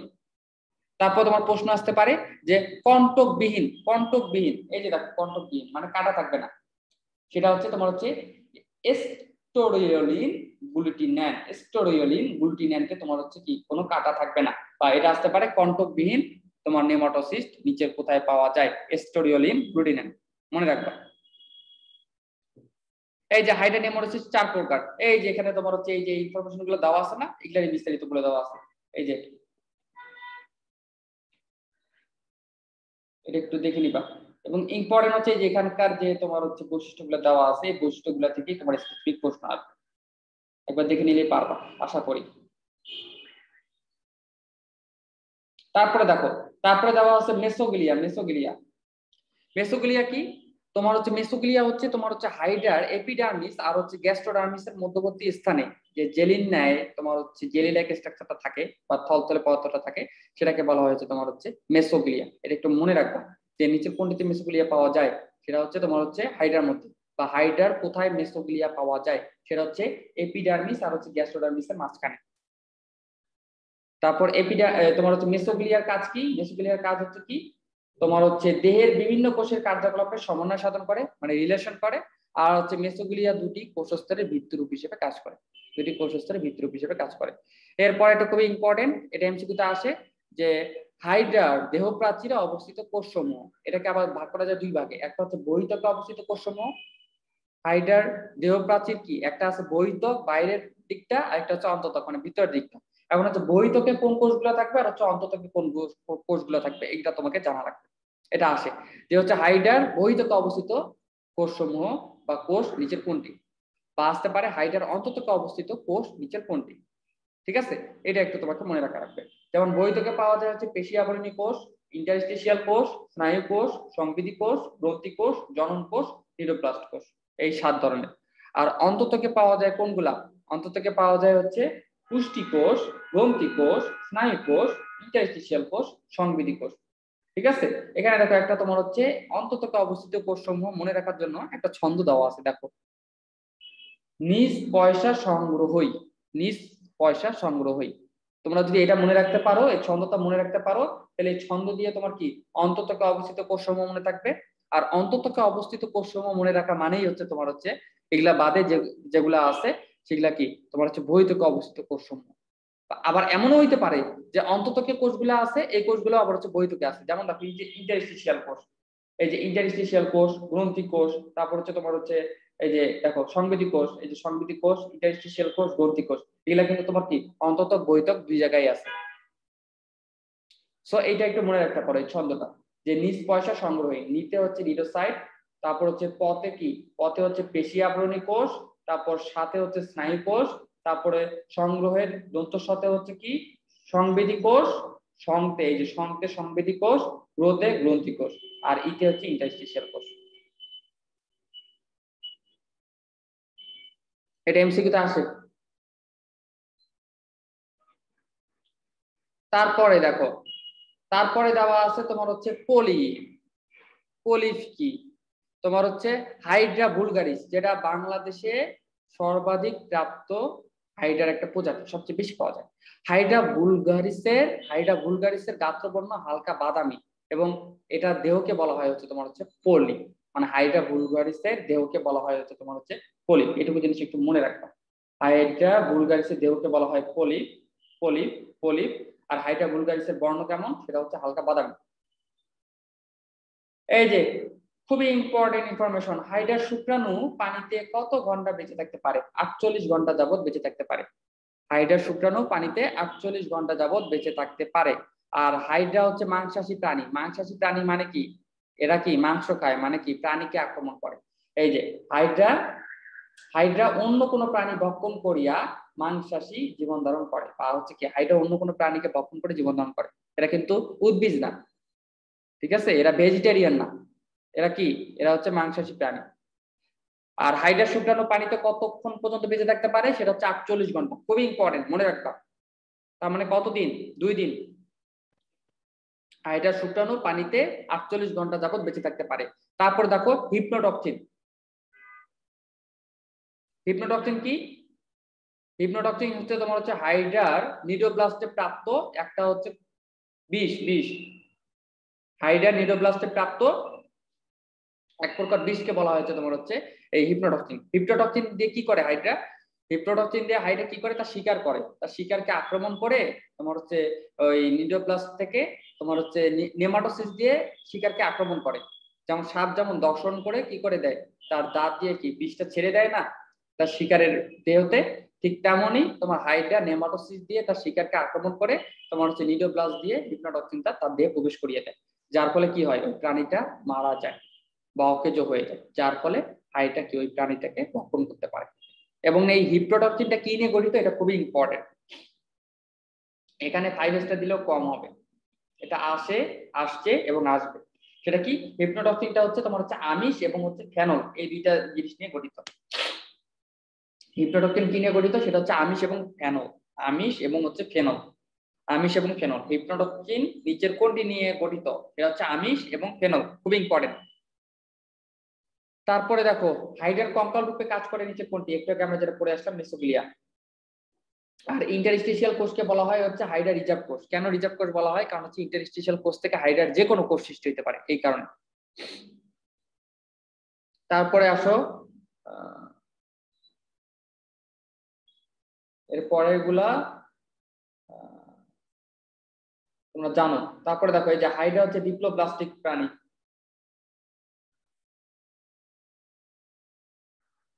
তারপর দেখো এই যে ল্যাসো, ল্যাসো, ল্যাসো।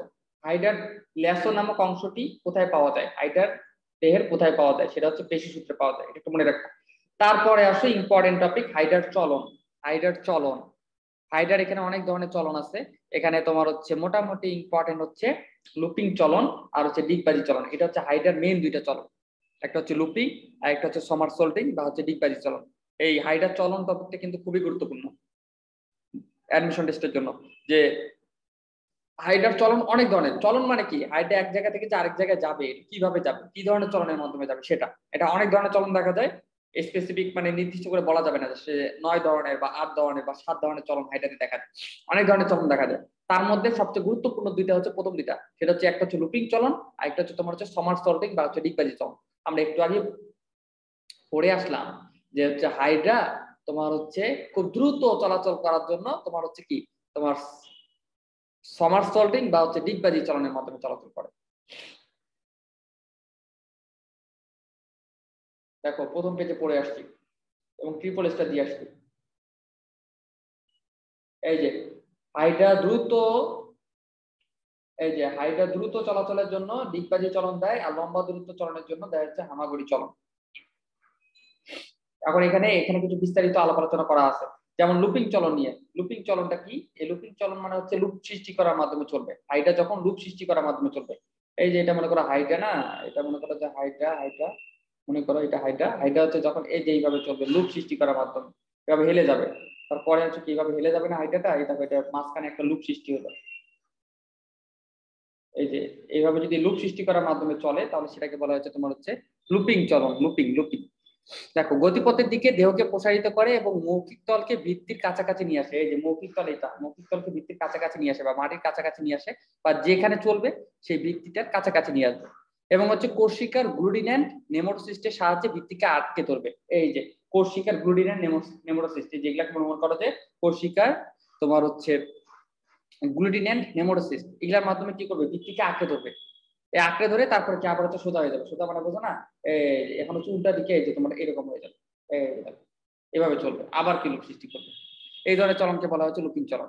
এবং এটা হচ্ছে লম্বা দূরত্ব অতিক্রম করার জন্য। মনে করো যে আমি ঢাকা থেকে কক্সবাজার যাবো, বা হাইটা ঢাকা থেকে কক্সবাজার যাবে সাপোজ বলতেছি, তাহলে সে যাবে হচ্ছে তোমার হচ্ছে লুপিং চলনের মাধ্যমে।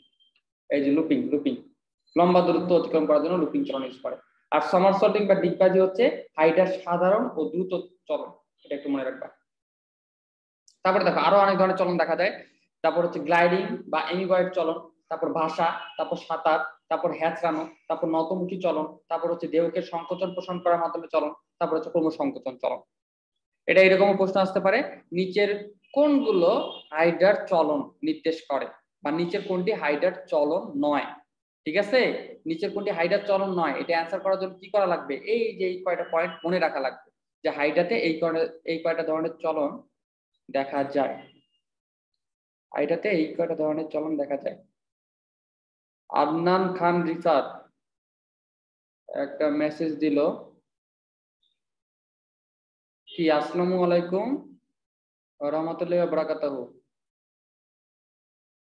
ভাইয়া এটা কত নাম্বার টপিক? এটা হচ্ছে 6 নাম্বার টপিক, 6 নাম্বার লেকচারের সেকেন্ড চ্যাপ্টারটা আমরা পড়তেছি। ঠিক আছে, আদনান কি শুনতে পাচ্ছো? তোমার যে যে শুনতে পাচ্ছে। হ্যাঁ, আর যদি কোনো প্রশ্ন থাকে তাহলে বলতে পারো। হ্যাঁ, না ভাই, প্রশ্ন নাই, প্রশ্ন ছিল কত নম্বর টপিক? ও এটা হচ্ছে তোমার হচ্ছে 6 নাম্বার লেকচারের সেকেন্ড টপিকটা। 6 নাম্বার লেকচারের সেকেন্ড টপিকটা। ও, 6 নম্বর লেকচার সেকেন্ড টপিক। হ্যাঁ, সেকেন্ড টপিক হাইটটা। আচ্ছা ভাইয়া, থ্যাঙ্কস। আচ্ছা ঠিক আছে, ধন্যবাদ। আচ্ছা ঠিক আছে। আচ্ছা, তারপরে দেখো আমি যেটা বললাম যে হাইড্রার চলন নিচের কোনটি, এটা যদি তোমার হচ্ছে প্রশ্ন আসে তাহলে সেটা অ্যান্সার করার জন্য তোমাকে জানতে হবে। কারণ এই যে 9টা দেখতেছো, এই 9টার মধ্যে যে কোনো 3টা অপশনে দিয়ে, বা যে কোনো একটা অপশনে দিয়ে, আর বাকিগুলো তোমার হচ্ছে অন্যগুলা দিয়ে দিবে। বা এটা আসে বেশি, হাইড্রার চলন নিচের কোনটি, এটা না, আসে যে হাইড্রার চলন নিচের কোনটি নয়। তাহলে তোমার এখান থেকে থাকবে 3টা, আর একটা থাকবে আননোন। তাহলে ওটা গেস করার জন্য এই যে এই নামগুলো মনে রাখলাম, লুপিং, সমারসল্টিং, গ্লাইডিং, তারপর হচ্ছে ভাষা, সাঁতার, হ্যাচড়ানো, নতমুখী চলন, দেহ সংকোচন প্রসারণ, ক্রমসংকোচন। এভাবে হচ্ছে হাইড্রার চলনগুলো সম্পূর্ণ হইতে পারে। আর বাদ বাকি যেগুলো দেওয়া আছে, যদি আননোন কোনো কিছু আসে তাহলে এটা হাইড্রার চলন নয়। মোটামুটি তোমাদের বইয়ে এই 9টাই দেওয়া আছে। ঠিক আছে, কোনো কোনো বইয়ে 3টা 4টা দেওয়া আছে, ওই প্রথমে 2-3টা ইম্পর্টেন্ট যেগুলো ওগুলো দেওয়া আছে। তারপর ইন্টারস্টিশিয়াল কোষ, আমি যেটা বললাম যে ইন্টারস্টিশিয়াল কোষ হচ্ছে হাইড্রার খুবই গুরুত্বপূর্ণ একটা বৈশিষ্ট্য, যার কারণে হাইড্রার আমি যদি যে কোনো দেহাংশ যদি কেটে ফেলি না, তাহলে হাইড্রা আবার এটা পুনরায় সৃষ্টি করে নিতে পারবে, তার এই ক্ষমতাটা আছে। কজ হচ্ছে তার মধ্যে ইন্টারস্টিশিয়াল কোষ আছে। এটাকে বলা হচ্ছে তোমার হচ্ছে রিজার্ভ সেল। এটা হচ্ছে পুনরুৎপত্তি ক্ষমতা এবং মুকুট সৃষ্টিতে অংশ নেয়, এবং হচ্ছে ইহা প্রয়োজনে, এই যে দেখো ইহা প্রয়োজনে যে কোনো সেল তৈরি করতে পারে, যে কোনো সেল। তার বডির আমি যে কোনো অঙ্গ কেটে দিলেই সে কিন্তু কি সেটা আবার নিজেই নিজের ক্ষতিপূরণটা করতে পারবে, নিজেই আবার ওই অঙ্গটা রিপ্রোডিউস করে নিতে পারবে। এবং খুবই ইম্পর্টেন্ট জিনিসটা হচ্ছে ইন্টারস্টিশিয়াল কোষটা হাইড্রার কোন অংশতে পাওয়া যায়। এই যে দেখো, নিডোব্লাস্ট কোষ, গ্রন্থি কোষ, স্নায়ু কোষ, জনন কোষ, খুবই ইম্পর্টেন্ট। এটাকে একটা ট্রিপল স্টার দাও বা 5 স্টার দাও, এটা আসে। যে ইন্টারস্টিশিয়াল কোষ হাইড্রার নিচের কোন অংশতে পাওয়া যায়? এই যে নিডোপ্লাস্ট কোষ, গ্রন্থি কোষ, স্নায়ু কোষ আর জনন কোষ, এই চারটা কোষের মধ্যে তোমার হচ্ছে ইন্টারস্টিশিয়াল কোষটা পাওয়া যায়। এটা একটু মনে রাখবা কষ্ট করে, ঠিক আছে? হ্যাঁ, তারপরে দেখো এখন দেখো তোমার হচ্ছে ইউনিভার্সিটি অ্যাডমিশন টেস্টের প্রশ্নগুলো দেওয়া আছে, এগুলা বাসায় একটু দেখে নিবা, ঠিক আছে? মাস্ট ইউনিভার্সিটি অ্যাডমিশন টেস্টে যে প্রশ্নগুলো দেওয়া আছে এখানে, বা তোমাদের আরো যদি অন্য কোনো প্রশ্ন ব্যাংক থাকে, এগুলা খুব সুন্দরভাবে পড়বা, আগে এগুলাই পড়বা। কারণ তুমি যেখানেই পরীক্ষা দিতে যাও না কেন অ্যাডমিশন টেস্ট, সেটা ঢাকা ইউনিভার্সিটি শুরু করে অন্য কোনো ইউনিভার্সিটি হোক না কেন, এগুলা থেকেই রিপিট হবে প্রশ্ন, এগুলা থেকে মাস্ট রিপিট হবে, 70 to 80% রিপিট হবে, আর 2-1টা নতুন চলে আসবে, ঠিক আছে? অতএব ওই 2-1টা পরে আগে তুমি 70 to 80% কভার করো, আগে ওগুলাই পড়ো বারে বারে, তারপরে তুমি হচ্ছে তারপরে 2-1টার জন্য প্রিপারেশন নাও তুমি বই থেকে। কিন্তু ওগুলা মাস্ট মনে রাখতে হবে, বা যে টপিক থেকে প্রশ্ন আসছে ওই টপিকটা পড়বা, শুধুমাত্র ওই প্রশ্নটা না। এরপরে আসো আমাদের হচ্ছে আজকের শেষ টপিক, সেটা হচ্ছে তোমার হচ্ছে মানব সাহিত্যের পরিপাক ও শ্বসন নামক চ্যাপ্টারটা, খুবই ইম্পর্টেন্ট, যেটা আমরা প্রতিদিন খাবার খাচ্ছি, হজম হচ্ছে, এই প্রসেসটা নিয়ে আমরা এখন হচ্ছে পড়াশোনা করবো, যে পরিপাক কেমনে হচ্ছে, আর আমরা যে খাবারটা খাচ্ছি এখান থেকে আমরা শক্তি কেমনে পাচ্ছি বা পুষ্টি কেমনে পাচ্ছি, এই জিনিসটা নিয়ে এই চ্যাপ্টারে আলোচনা করা আছে। এটা খুবই ছোট চ্যাপ্টার এবং খুবই গুরুত্বপূর্ণ একটা চ্যাপ্টার। দেখো পরিপাক ও শ্বসন, এখানে আমরা যেটা শিখবো সেটা হচ্ছে তোমার হচ্ছে মানুষের পরিপাক ও শ্বসন শিখবো, অন্য কোনো প্রাণীর না, মানুষের পরিপাক ও শ্বসন শিখবো। এই জন্য দেওয়া আছে দেখো মানব পৌষ্টিকতন্ত্র। মানব পৌষ্টিকতন্ত্র মানে হচ্ছে মানুষের পরিপাকের জন্য তোমার হচ্ছে যে তন্ত্রগুলো দেয় সেটাকে বলা হচ্ছে যে মানব পৌষ্টিকতন্ত্র। এই মানব পৌষ্টিকতন্ত্রকে দুই ভাগে ভাগ করা যায়, একটা হচ্ছে পৌষ্টিক নালীতন্ত্র আর একটা হচ্ছে মানব পৌষ্টিকতন্ত্র, ঠিক আছে? তোমার হচ্ছে এই একটা জিনিসই রিপিট করছে, আচ্ছা একটু ওয়েট করো, আমার একটা ফোন আসছে তো, ফোনটা একটু রিসিভ করি।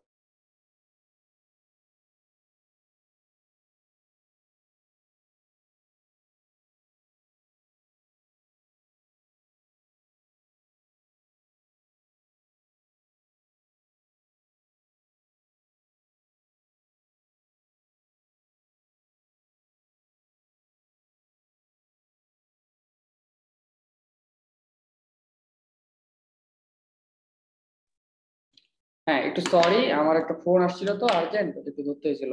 আচ্ছা দেখো আমরা আবার ফিরে আসি। আমি যেটা বললাম যে হচ্ছে মানুষের পৌষ্টিকতন্ত্রকে মোটামুটি দুই ভাগে ভাগ করা যায়, এখানে যেটা দেওয়া আছে।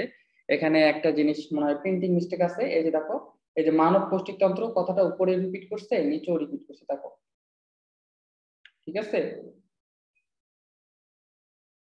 এই যে মানব পৌষ্টিকতন্ত্র, ওইটা বেশি মনে রাখার দরকার নেই, তোমরা এখানে যেটা পড়বা যে পৌষ্টিক নালীতন্ত্র গুলা কি কি, এখানে ইনফরমেশন গুলো দেওয়া আছে, আর মানব পৌষ্টিকতন্ত্র গুলা নিচের কোনগুলা সেগুলা দেওয়া আছে। দেখো মানব পৌষ্টিকতন্ত্রের অংশগুলো হচ্ছে লালা গ্রন্থি, যকৃৎ আর অগ্নাশয়, খুবই ইম্পর্টেন্ট। যে মানব পৌষ্টিকতন্ত্রের অংশ নিচের কোনগুলা, একটা হচ্ছে লালা গ্রন্থি, তারপর হচ্ছে যকৃৎ, আর একটা হচ্ছে অগ্নাশয়, এগুলো হচ্ছে মানব পৌষ্টিকতন্ত্রের অঙ্গ। লালা গ্রন্থি, যকৃৎ আর হচ্ছে অগ্নাশয়। আর পৌষ্টিক নালীতন্ত্র মানে কি, নালিকা তন্ত্র, যেমন মুখছিদ্র থেকে শুরু করে মুখ বিবর, গলবিল, অন্ননালী, পাকস্থলী, আর হচ্ছে এগুলা কি অস্ত্র না, এটা হচ্ছে অন্ত্র। অন্ত্রের মধ্যে দুইটা, একটা হচ্ছে ক্ষুদ্রান্ত আর একটা হচ্ছে তোমার হচ্ছে বৃহদন্ত্র। এখান থেকে দেখো দেওয়া আছে গলবিল কত সেন্টিমিটার, অন্ননালী কত সেন্টিমিটার, পাকস্থলী কত সেন্টিমিটার। এখান থেকে দুইটা জিনিস মনে রাখবা, আসছে পরীক্ষা আসছিল এই দুইটাই, এবং এই দুইটাই আসে, যে পাকস্থলীর লেন্থটা কত, বা পাকস্থলীর আকারটা কেমন, বা পাকস্থলী কত সেন্টিমিটার লম্বা, এটা হচ্ছে 25 সেন্টিমিটার। এটা বললাম এই দুইটা কেন, অন্ননালী আর পাকস্থলী দুইটাই 25 সেন্টিমিটার, এটা একটু কষ্ট করে মনে রাখার চেষ্টা করবা, যাতে দেখলে চিনতে পারো যে অন্ননালী আর পাকস্থলী হচ্ছে 25 সেন্টিমিটার।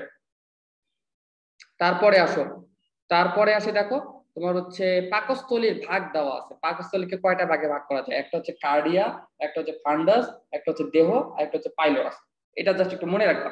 এটা আসে কেমন, যে পাকস্থলীর অংশ নিচের কোনগুলো, বা পাকস্থলীর অংশ নিচের কোনটি নয়, এই জন্য চারটা একটু মনে রাখা দরকার।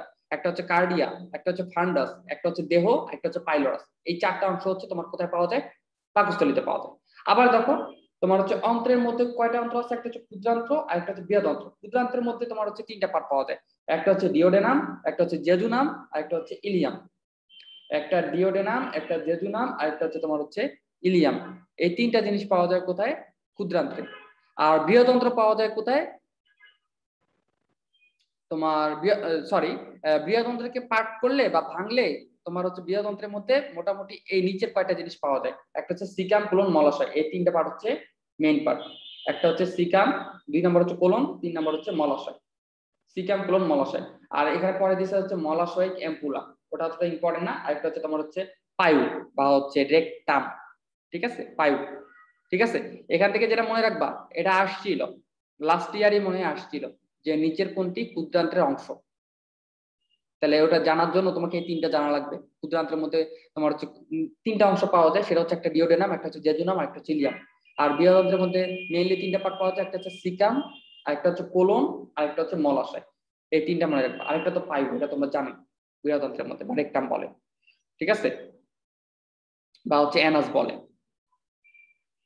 মেইনলি অ্যানাস বলে, পাইউকে বলা হয় হচ্ছে তোমার হচ্ছে অ্যানাস। তারপরে দেখো কোলন, আবার কোলনকে ভাগ করা যায়। কোলনকে দেখো কয় ভাগে ভাগ করা যায়। একটা হচ্ছে ঊর্ধ্বগামী কোলন, উপরের দিকে উঠতেছে, এই যে ক্ষুদ্রান্ত যদি উপরের দিকে ওঠে না, এরকম যে উপরের দিকে ওঠে, তোমার হচ্ছে ক্ষুদ্রান্ত না, সরি বৃহদন্ত্র। এই বৃহদন্ত্র দেখবা যে এই যে এরকম থাকে, ঠিক আছে, বৃহদন্ত্র এই যে এরকম, এই যে বৃহদন্ত্রটা অলওয়েজ এরকম থাকে। এই যে এটা হচ্ছে পায়ু, এই যে নিচের অংশটা এটা হচ্ছে পায়ু।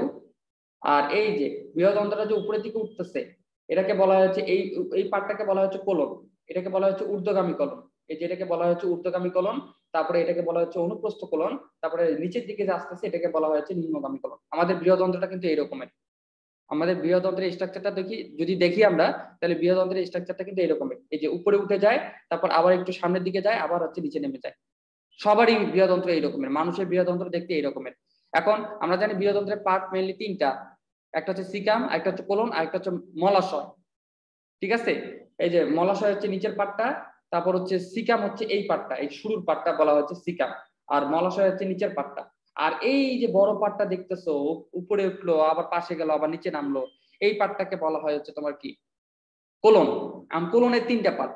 কোলনের তিনটা পার্ট কি, একটা হচ্ছে এখানে চারটা পার্ট দেওয়া আছে, মেইনলি তিনটা পার্ট। একটা হচ্ছে ঊর্ধ্বগামী কোলন, আরেকটা হচ্ছে কি অনুপ্রস্থ কোলন, এই যে এটা পাশে যে যাচ্ছে, আরেকটা কি নিচের দিকে আসছে, সেটাকে বলা হচ্ছে নিম্নগামী কোলন, আরেকটাকে বলা হচ্ছে তোমার হচ্ছে সিগময়েড কোলন, সিগময়েড কোলন।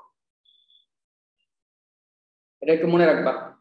এখানে যেটা চার্টটা দেওয়া আছে না, এই চার্টের তোমার একদম মেইন জিনিসগুলো দেওয়া আছে, ঠিক আছে, কোনটার পার্ট কি, কোনটার জিনিস কি, এটা একটু মনে রাখা লাগবে। তারপরে আসো তোমার হচ্ছে পরিপাক বিষয়টা নিয়ে এখন একটা আমরা আলোচনা করবো, যে পরিপাক বা ইংরেজিতে বলা হচ্ছে ডাইজেশন। ডাইজেশনের জন্য হচ্ছে কেমনে আমরা খাবার খাচ্ছি, হজম হচ্ছে, সেই প্রক্রিয়াটা নিয়ে তোমার যেখানে আলোচনা করা হয়, সেটাকে বলা হচ্ছে তোমার হচ্ছে ডাইজেস্টিভ সিস্টেম, কেমনে পরিপাক হচ্ছে। এখন দেখো পরিপাক তন্ত্রের দুইটা অংশ, একটা হচ্ছে পৌষ্টিক নালী, আর একটা হচ্ছে পরিপাক গ্রন্থি সমূহ। পরিপাক গ্রন্থি সমূহ, এটা হচ্ছে মানব, এটা পৌষ্টিক তন্ত্র না, এটা হচ্ছে পৌষ্টিক গ্রন্থ। একটু পারলে লিখে নাও, এটা হচ্ছে পৌষ্টিক গ্রন্থ। মানব পৌষ্টিক তন্ত্রকে দুই ভাগে ভাগ করা যায়, একটা হচ্ছে পৌষ্টিক নারীতন্ত্র, আর একটা হচ্ছে পৌষ্টিক মানব পৌষ্টিক গ্রন্থ, গ্রন্থ, গ্রন্থ। এই যে পৌষ্টিক নালী, আর একটা হচ্ছে পরিপাক গ্রন্থি সমূহ। এখন হচ্ছে পৌষ্টিক নালীর অংশগুলো কি কি, যে নিচের কোনগুলো হচ্ছে পৌষ্টিক নালীতে পাওয়া যায়, মুখ বিবর, গলবিল, অন্ননালী, পাকস্থলী, ক্ষুদ্রান্ত ও মলাশয়। আর পৌষ্টিক গ্রন্থ কয়টা, তিনটা। কি কি, একটা হচ্ছে লালা গ্রন্থি, একটা হচ্ছে যকৃৎ গ্রন্থি, আর একটা হচ্ছে অগ্নাশয়, অগ্নাশয় গ্রন্থি। একটু মনে রাখবা। তার মানে পৌষ্টিক গ্রন্থি মনে রাখলেই তার বাদ বাকি যেগুলো আছে সেগুলো হচ্ছে পৌষ্টিক নালী বা পৌষ্টিক নালিকা। তারপর দেখো মানুষের পরিপাক হয় দুই ধরনের, একটা হচ্ছে বহিঃকোষীয় পরিপাক, আর একটা হচ্ছে কি অন্তঃকোষীয় পরিপাক। একটা হচ্ছে বহিঃকোষীয় পরিপাক, আর একটা হচ্ছে তোমার হচ্ছে অন্তঃকোষীয় পরিপাক। এরপর লালা গ্রন্থি। মানুষের মধ্যে লালা গ্রন্থি থাকে হচ্ছে 3 জোড়া। আমাদের মুখে লালা গ্রন্থি কয় জোড়া আছে, 3 জোড়া। এই যে মানুষের মধ্যে লালা গ্রন্থি আছে 3 জোড়া। কি কি, একটা হচ্ছে প্যারোটিড গ্রন্থি। প্যারোটিড গ্রন্থি কোথায় থাকে, কানের নিচে সবচেয়ে বড়। কানের নিচে আমাদের যে লালা গ্রন্থিটা আছে সেটাকে বলা হয়েছে তোমার হচ্ছে প্যারোটিড গ্রন্থি, এবং এটা হচ্ছে লালা গ্রন্থির মধ্যে সবচেয়ে বড়, খুবই ইম্পর্টেন্ট। তারপর আরেকটা কি সাবলিঙ্গুয়াল গ্রন্থি, এটা কোথায় পাওয়া যায়, আমাদের জিহ্বার নিচে যে লালা গ্রন্থি পাওয়া যায় সেটাকে বলা হচ্ছে তোমার হচ্ছে কি সাবলিঙ্গুয়াল গ্রন্থি। আর আরেকটা হচ্ছে সবার শেষেরটা সাবমেন্ডিবুলার গ্রন্থি। এই যে সাবমেন্ডিবুলার গ্রন্থি, এইটা হচ্ছে নিচের চোয়ালের ভিতরের দিকে থাকে। তার মানে ইম্পর্টেন্ট কোনটা, ইম্পর্টেন্ট পার্ট হচ্ছে এটা, যে মানুষের মধ্যে লালা গ্রন্থি থাকে কয় জোড়া, 3 জোড়া। এবং কি কি, একটা হচ্ছে প্যারোটিড গ্রন্থি, এটা থাকে হচ্ছে কানের নিচে, প্রত্যেকটাই 1 জোড়া। প্যারোটিড গ্রন্থি 1 জোড়া, সাবলিঙ্গুয়াল গ্রন্থি এক জোড়া, সাবমেন্ডিবুলার গ্রন্থি এক জোড়া, এই এক জোড়া করে তিনটা মোট 3 জোড়া।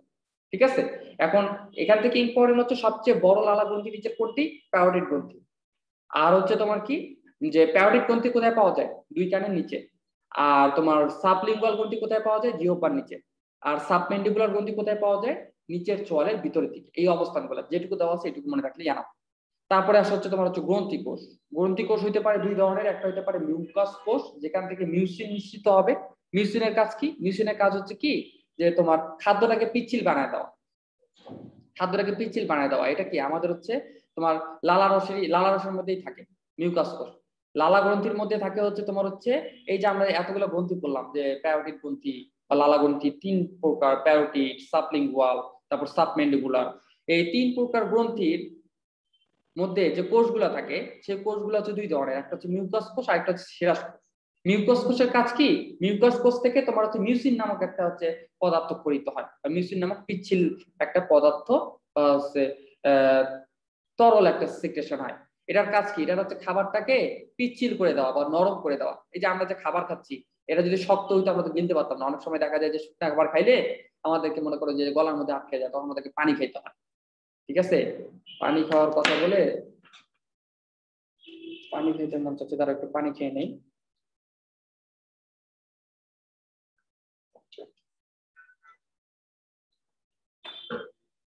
আচ্ছা দেখো, যেটা বললাম মানে এই যে শক্ত খাবার খাইতে যে আমাদের অনেক সময় প্রবলেম হয়, যে গলায় খাবার আটকে যায়, আমাদেরকে পানি খেলে আবার হচ্ছে কি খাবারটা গলা দিয়ে নেমে যায়। ঠিক আছে, এই যে এই খাবারটা যাতে শক্ত না থাকে, আমরা যে কোনো খাবার খাইলেই কিন্তু কি মুখে আসে লালা রসের সাথে মিশ্রিত হয়। লালা রসের সাথে মিশ্রিত হয়ে কিন্তু খাবারটাকে পিচ্ছিল করে দেয়। এটা পিচ্ছিল কেন হয়? কারণ লালা রসের মধ্যে থাকে হচ্ছে তোমার হচ্ছে মিউসিন নামক কেমিক্যাল। ঠিক আছে, মিউসিন নামক কেমিক্যাল। তার মানে খাদ্যকে পিচ্ছিল করার কাজটা হচ্ছে তোমার হচ্ছে মিউসিন। আর সেরাস কোষ কি? সেরাস কোষ থেকে যে 2টা তোমার হচ্ছে এনজাইম নিঃসরণ হবে, এটা এনজাইমের নাম টায়ালিন আর মল্টেজ। সেই 2টা এনজাইমের কাজ হচ্ছে খাদ্যকে পরিপাক করা। আমরা যতগুলো খাবার খাই, খাবার হচ্ছে মোটামুটি 3 ধরনের, একটা হচ্ছে কার্বোহাইড্রেট, একটা হচ্ছে প্রোটিন, আর একটা কি ফ্যাট বা হচ্ছে কি চর্বি। এই 3টা থেকে আমরা আমাদের দেহ কোনটা অ্যাবজর্ব করতে পারে, শোষণ কোনটা হয়, 3টার পুষ্টিক উপাদানটা শোষণ হয়। যেমন আমাদের কার্বোহাইড্রেট থেকে তৈরি হবে গ্লুকোজ, অ্যামাইনো অ্যাসিড থেকে তৈরি হবে তোমার প্রোটিন থেকে তৈরি হবে অ্যামাইনো অ্যাসিড, আর চর্বি থেকে তৈরি হবে গ্লিসারল ও ফ্যাটি অ্যাসিড। এই জিনিসগুলো আমাদের কি মানে তোমার হচ্ছে যে পুষ্টি বলি না, এই 3টা জিনিসই আসলে পুষ্টি। মানে এই 3টা জিনিস আমাদের বডিতে অ্যাবজর্ব করতে পারে। আমি যে ডিরেক্ট যে তোমার হচ্ছে কি কার্বোহাইড্রেট খাইলাম, প্রোটিন খাইলাম, এটা ডিরেক্ট যে আমাদের বডি নিয়ে নিবে, শক্তি উৎপন্ন করবে, এটা পারে না। ওটাকে ভাঙা লাগে, ভেঙে ভেঙে ভেঙে ভেঙে একদম হচ্ছে ছোট ইউনিট করা লাগে। সেই ছোট ইউনিটটা আমাদের বডি পুষ্টি হিসেবে গ্রহণ করতে পারে বা অ্যাবজর্ব করতে পারে বা শোষণ করতে পারে, আদারওয়াইজ পারে না। খুবই ইম্পর্টেন্ট হচ্ছে তোমার হচ্ছে লালা গ্রন্থিতে নিচের কোন 2টি এনজাইম পাওয়া যায়? লালা গ্রন্থিতে 2টা এনজাইম পাওয়া যায়, একটা হচ্ছে টায়ালিন আর একটা হচ্ছে মল্টেজ। এটা ইউনিভার্সিটি অ্যাডমিশন টেস্টে খুবই বেশি আসে, খুবই বেশি আসে, যে হচ্ছে লালা গ্রন্থিতে নিচের কোন 2টি এনজাইম পাওয়া যায়, বা টায়ালিন বা আর মল্টেজ এই 2টা এনজাইম কোথায় পাওয়া যায়, সেটা হচ্ছে কোথায়? লালা গ্রন্থিতে। টায়ালিন আর মল্টেজের কাজ হচ্ছে তোমার হচ্ছে কার্বোহাইড্রেট পরিপাক করা। আমরা যে খাচ্ছি কার্বোহাইড্রেট, প্রোটিন, তারপরে হচ্ছে তোমার হচ্ছে চর্বি, এই 3টা জিনিসের মধ্যে শুধুমাত্র কার্বোহাইড্রেটটা আমাদের হচ্ছে মুখে একটু পরিপাক হয়ে যায়, মুখে একটু পরিপাক হয়ে যায়। কেন? আমাদের লালা রস আসে কি ওই খাদ্যের সাথে মিশ্রিত হয়, মিশ্রিত হয়ে তোমার কি হয়, তোমার হচ্ছে ওই লালা রসের মধ্যে যেহেতু তোমার ইয়া থাকে টায়ালিন আর মল্টেজ নামক এনজাইম থাকে, এটা কি করে? ওটাকে ভেঙে দেয়। বুঝছো? লালা রসের মধ্যে যেহেতু তোমার হচ্ছে টায়ালিন আর হচ্ছে মল্টেজ নামক এনজাইম থাকে, ওইটা কি কার্বোহাইড্রেটকে ভেঙে দেয়। যেমন দেখো, টায়ালিনের কাজ হচ্ছে সিদ্ধ শ্বেতসারকে ভেঙে আইসো মল্টেজ এবং পরিণত করা, আর মল্টেজের কাজ হচ্ছে ওই মল্টেজটাকে ভেঙে, আইসো মল্টেজ না, শুধু মল্টেজ মনে রাখো, মল্টেজে পরিণত করে। আর মল্টেজের কাজ হলো মল্টোজকে ভেঙে তোমার হচ্ছে কি গ্লুকোজে রূপান্তরিত করে। গ্লুকোজ, প্রিন্টিং মিস্টেক আছে অনেকগুলো, গ্লুকোজ।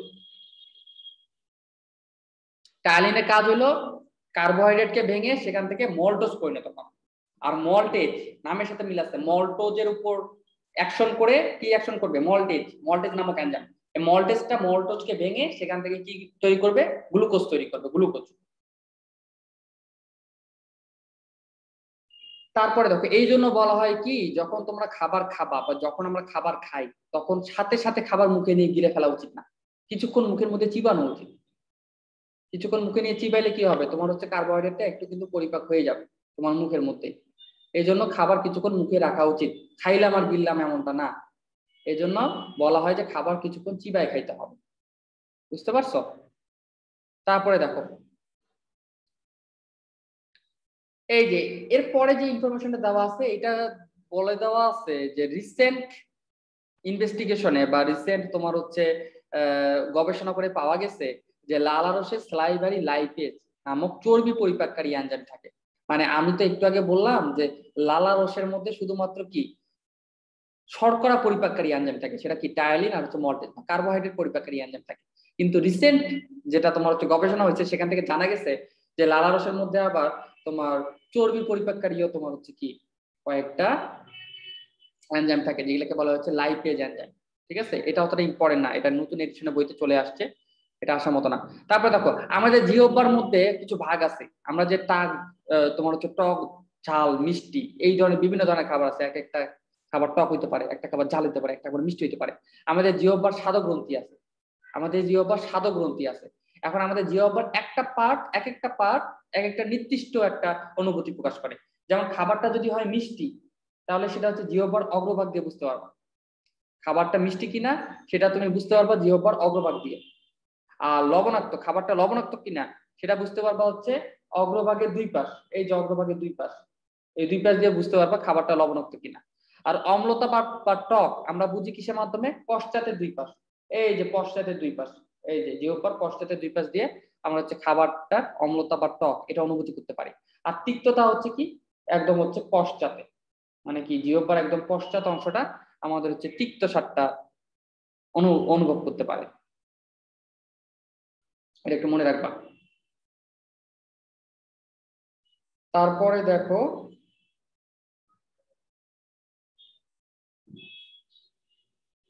দেখো মানুষের দাঁত হচ্ছে 4 ধরনের। এখন আমরা মানুষের দাঁত নিয়ে পড়াশোনা করবো। মানুষের দাঁত হচ্ছে 4 ধরনের, একটা হচ্ছে কর্তন দাঁত, একটা হচ্ছে ছেদন দাঁত, আর একটা হচ্ছে চর্বণ দাঁত, আর একটা হচ্ছে তোমার হচ্ছে পেষণ দাঁত।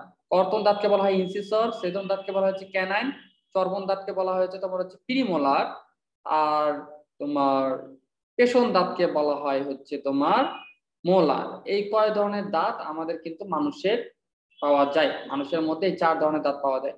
খুবই ইম্পর্টেন্ট, কর্তন, ছেদন, চর্বণ, আরেকটা হচ্ছে তোমার হচ্ছে পেষণ দাঁত। আর দন্ত সংকেতটা তোমার জন্য খুবই ইম্পর্টেন্ট, যে মানুষের মধ্যে দাঁত কয়টা? মোট 32টা। ঠিক আছে, কিন্তু তুমি যখন ছোট ছিলা বা আমরা যখন ছোট থাকি তখন দুধ দাঁত থাকে হচ্ছে 10টা, আর পরিণত বয়সে মানুষের মোট দাঁত হয় 32টা। এখানে দুধ দাঁতের সংকেত দেওয়া আছে, দেখো এই যে দেখো এখানে দুধ দাঁতের সংকেত দেওয়া আছে, আর মানুষের হচ্ছে স্থায়ী দাঁতের সংকেত দেওয়া আছে। এই যে এই সংকেতটা কেমন? এই যে I2 C1 P2 M3, মানে কি I তো হচ্ছে ইনসিসর, ইনসিসর দাঁত তোমার হচ্ছে কয়টা আছে? 2টা আছে এক পাশে, সিসর দাঁত একটা আছে, প্রিমোলার দাঁত 2টা আছে, মোলার দাঁত 3টা আছে। এটা কিন্তু এক সাইডে, মানে হচ্ছে এক সাইডে কেমনে? মানে উপরে দাঁতের উপরের পাটি, এই যে মনে করো আমি একটু উদাহরণ দিয়ে বুঝাই। মনে করো দাঁতের এই যে এটা উপরের পাটি, এটা মনে করো দাঁতের নিচের পাটি। এই উপরের পাটিটাকে যদি আমরা নিচে এই ভাগে 2 ভাগে ভাগ করবো, আবার নিচের পাটিটাকে 2 ভাগে ভাগ করবো। এই উপরের পাটির যতগুলো দাঁত আছে সেই দাঁতগুলোর সংকেত গুলো হচ্ছে এই যে উপরের পাটটা, আর নিচের পাটিতে যতগুলো দাঁত আছে সেই দাঁতগুলার সংকেত হচ্ছে এই যে নিচের পাটটা, নিচের পাটটা, এই যে নিচের পাটটা। ঠিক আছে, আমরা তো জানি আমাদের উপরে নিচে 16টা করে 32টা দাঁত থাকে। এখন দেখো এই উপরের পার্টটাকে আবার আমরা ভাগ করবো, এই যে মাঝখান থেকে এই পাশের একটা পার্ট, আবার মাঝখান থেকে এই পাশে একটা পার্ট। এখানে যে সংকেতটা দেওয়া আছে এটা দেওয়া আছে মাঝখান থেকে যে কোনো এক পাশে, দুই পাশে তো সমান, মাঝখান থেকে যে কোনো এক পাশে সংকেতটা দেওয়া আছে। যেমন দেখো আমাদের উপরের পার্টের অর্ধেক অংশে তোমার ইনসিসের দাঁত থাকে কয়টা? 2টা। সিসের দাঁত থেকে কয়টা? সরি, ক্যানাইন দাঁত থেকে কয়টা? সেটা হচ্ছে একটা। প্রিমোলার থেকে 2টা, মোলার থেকে 3টা। এখন আমাদের উপরে তো কি আমরা পার্ট 2টা পার্টে ভাগ করছি, ওই জন্য কি উপরের পার্টের মোট দাঁত সংখ্যা বের করতে গেলে এটাকে কি 2 দিয়ে গুণ করতে হবে, এই যে 2।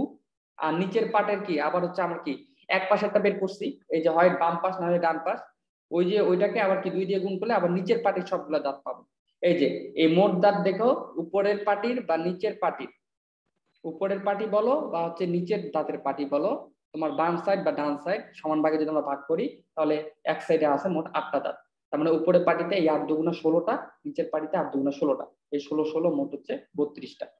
এটা যেহেতু ঢাকা ইউনিভার্সিটিতে রিটেন টেস্ট আছে সেহেতু তোমাদের আসতে পারে যে হচ্ছে মানুষের স্থায়ী দন্ত সংকেতটি লেখো, তখন এটা তোমাকে লিখতে হবে, অর্থাৎ মাইন্ডেড।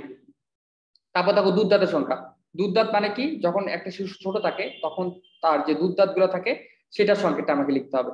সেটার সংকেত কি, দেখো এই যে I2CM2 মানে হচ্ছে সেখানে ইনসিসর দাঁত থেকে দুইটা, ক্যানাইন দাঁত থেকে একটা, মোলার দাঁত থেকে দুইটা, মানে দুধ দাঁত উপরের পাটির এই যে এক পাশে এই 5টা দাঁত থাকে, তার মানে উপরের পাটিতে থাকে হচ্ছে 10টা, নিচের পাটিতে থাকে হচ্ছে 10টা, মোট হচ্ছে 20টা। তার মানে দুধ দাঁত কয়টা, 20টা।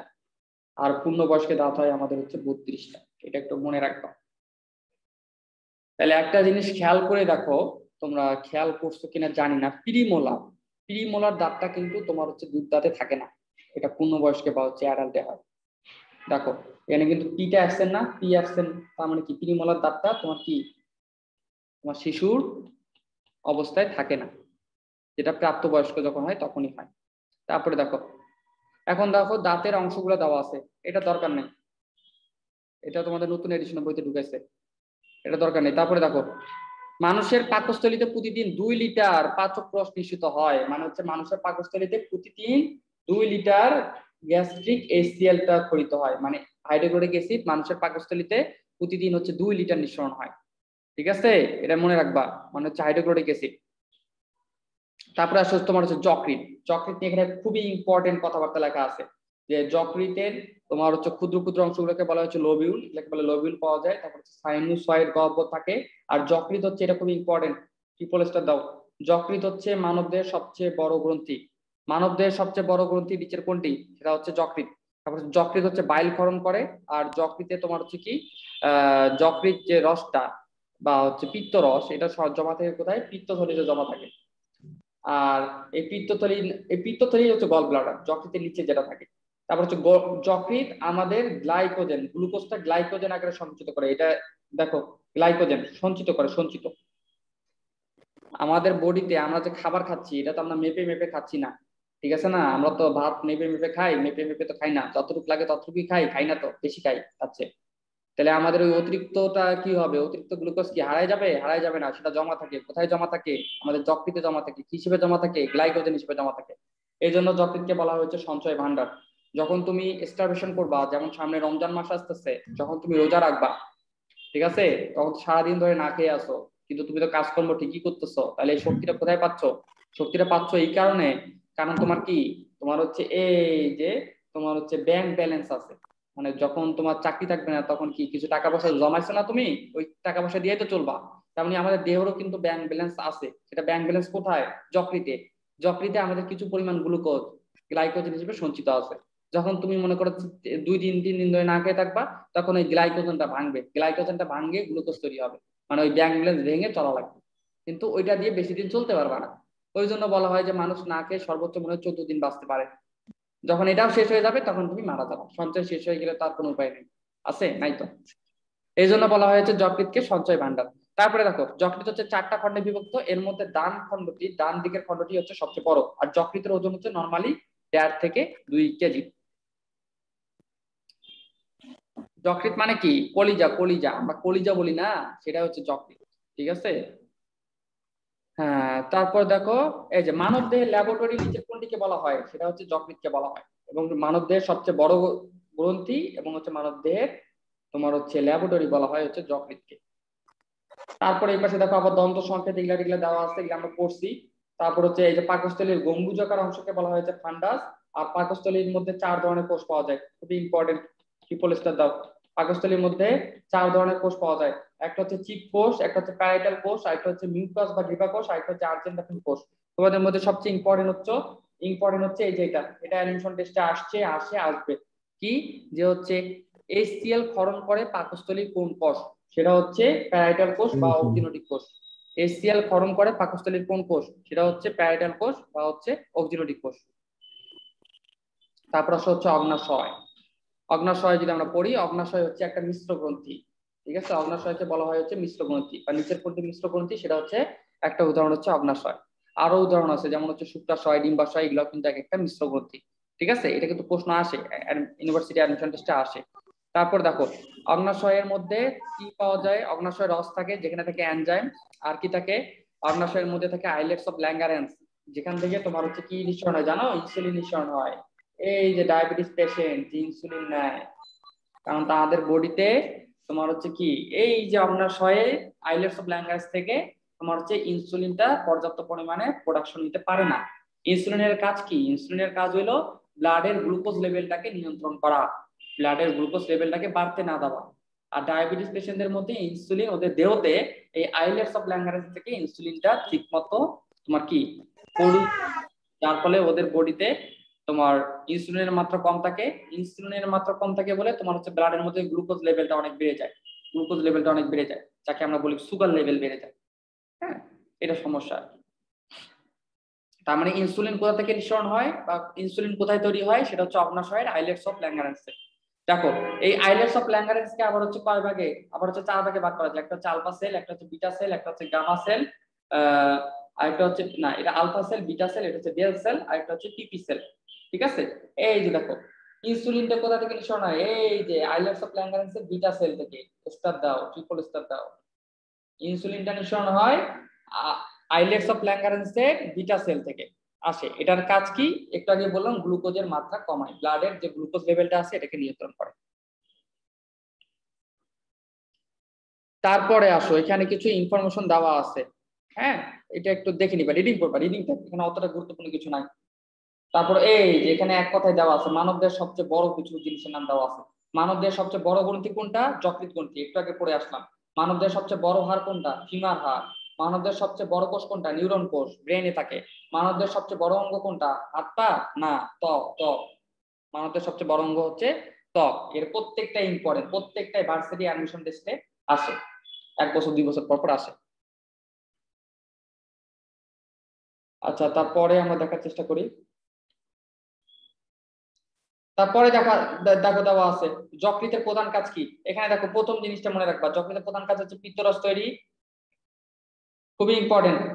যকৃতের প্রধান কাজ কি? পিত্তরস তৈরি, রক্তকণিকা তৈরি, তারপর হচ্ছে পুরাতন রক্তকণিকা ধ্বংস, ভারী ধাতু নিষ্কাশন, তারপর হচ্ছে বিষাক্ত পদার্থের বিষক্রিয়া ধ্বংস বা ডিটক্সিফিকেশন, তারপর হচ্ছে চর্বি তৈরি, তারপর হচ্ছে কোলেস্টেরল তৈরি, লৌহ সঞ্চয়।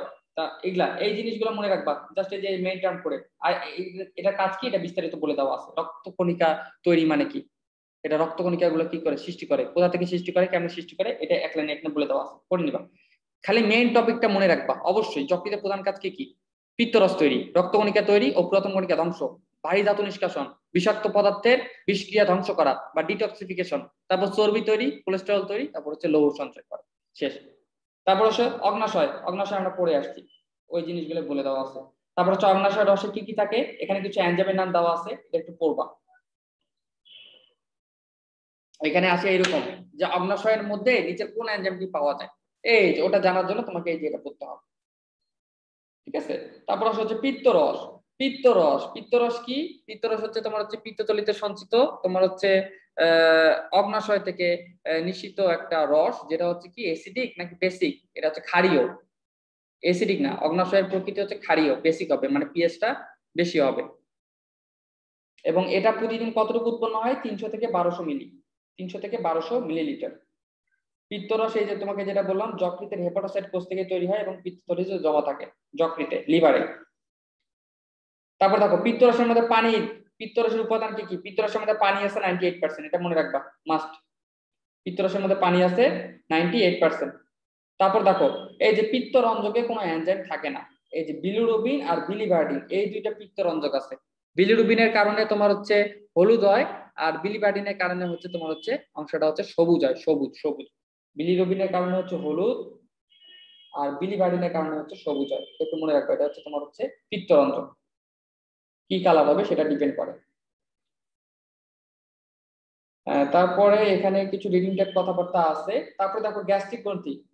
এই যে গ্যাস্ট্রিক গ্রন্থি একটু আগে আমরা পড়ে আসলাম 4 ধরনের, চিপ কোষ, প্যারাইটাল কোষ, মিউকাস কোষ আর জেন্টাপিন কোষ। মিউকাস থেকে মিউসিনকরণ হবে, প্যারাইটাল কোষ থেকে তোমার এসিএল নিঃসরণ হবে, আর পেপসিনোজেন কোষ থেকে তোমার হচ্ছে পেপসিন। পেপসিনোজেন কোষ থেকে হচ্ছে তোমার কাজ হচ্ছে পেপসিনটাকে অ্যাক্টিভ করা। ঠিক আছে, পেপসিনটাকে অ্যাক্টিভ করা, একটু পড়ে নিবা। সবচেয়ে ইম্পর্টেন্ট আমি বলে দিলাম যে এসিএলটা, প্যারাইটাল কোষ, এসিএল নিঃসরণ হবে প্যারাইটাল কোষ থেকে। তারপর হচ্ছে ক্ষুদ্রান্তের অন্তঃপ্রাচীর কি কি নিয়ে গঠিত, এই জিনিসগুলো এখানে দেওয়া আছে এক কথায়। ক্ষুদ্রান্তের অন্তঃপ্রাচীরে কি দেওয়া, কি কি পাওয়া যায়। এই যে দেখো একটা হচ্ছে গবলেট কোষ, একটা হচ্ছে সরু নলাকার, লিভার কোন, এখানে ইম্পর্টেন্ট হচ্ছে গবলেট কোষ। গবলেট কোষ কোথায় পাওয়া যায়, এটা আসে পরীক্ষায়। গবলেট কোষ কোথায় পাওয়া যায়, সেটা হচ্ছে ক্ষুদ্রান্তে। তারপরে আসে ক্ষুদ্রান্ত তিনটি অংশে বিভক্ত, একটা হচ্ছে ডিওডেনাম, একটা হচ্ছে জুজেনাম, এটা তো পড়ে আসলাম। এর মধ্যে ইনফরমেশন যেটা নতুন অ্যাড হচ্ছে, ডিওডেনামটা ক্ষুদ্রান্তের প্রথম অংশ এবং এটা দেখতে আকৃতি কেমন, ইউ আকৃতির। তার মানে ডিওডেনামের আকৃতি কেমন, ইউ আকৃতির বা ইউ আকৃতির অংশ নিচের কোনটি, সেটা হচ্ছে ক্ষুদ্রান্তের ডিওডেনাম। তারপরে দেখো বৃহদন্ত্রের অংশগুলো সিকাম, ক্লোন, মলাশয়, এটা তো বলে আসলাম। আর বৃহদন্ত্রের কাজ কি, বৃহদন্ত্রের কাজ হচ্ছে মল তৈরি করা, মল তৈরি করা মানে হচ্ছে মল তৈরি করা মানে আমরা যে খাবার খাবো, খাবারের তো সব অংশ আমাদের কাজে লাগে না। পুষ্টি উপাদানটা বের করে নিয়ে যে বাদ বাকি যে উপাদানটা থাকে সেটাকে কি করে, সেটাকে মলে কনভার্ট করে, সেখান থেকে পানি অ্যাবজর্ব করে করে বৃহদন্ত্র সেখান থেকে মলে কনভার্ট করে আমাদের কি বাইরে বের করে দেয় বিষাক্ত পদার্থটা। আচ্ছা দেখো, তারপরে দেখো এগুলা সবগুলা রিপিট হয়েছে, এতক্ষণ যেগুলা বললা না এগুলা তোমার আবার পরে বলছে। এই যে তোমার মুখে দুপাশে লালা গ্রন্থি কি কি আছে, লালা গ্রন্থির কোষ কয় প্রকার, এগুলা আবার রিপিট বলছে। এগুলা যতগুলো আছে না সবগুলো বলে দিছি অলরেডি। এগুলা রিডিং টাইপ কথাবার্তা পড়ে দিবা।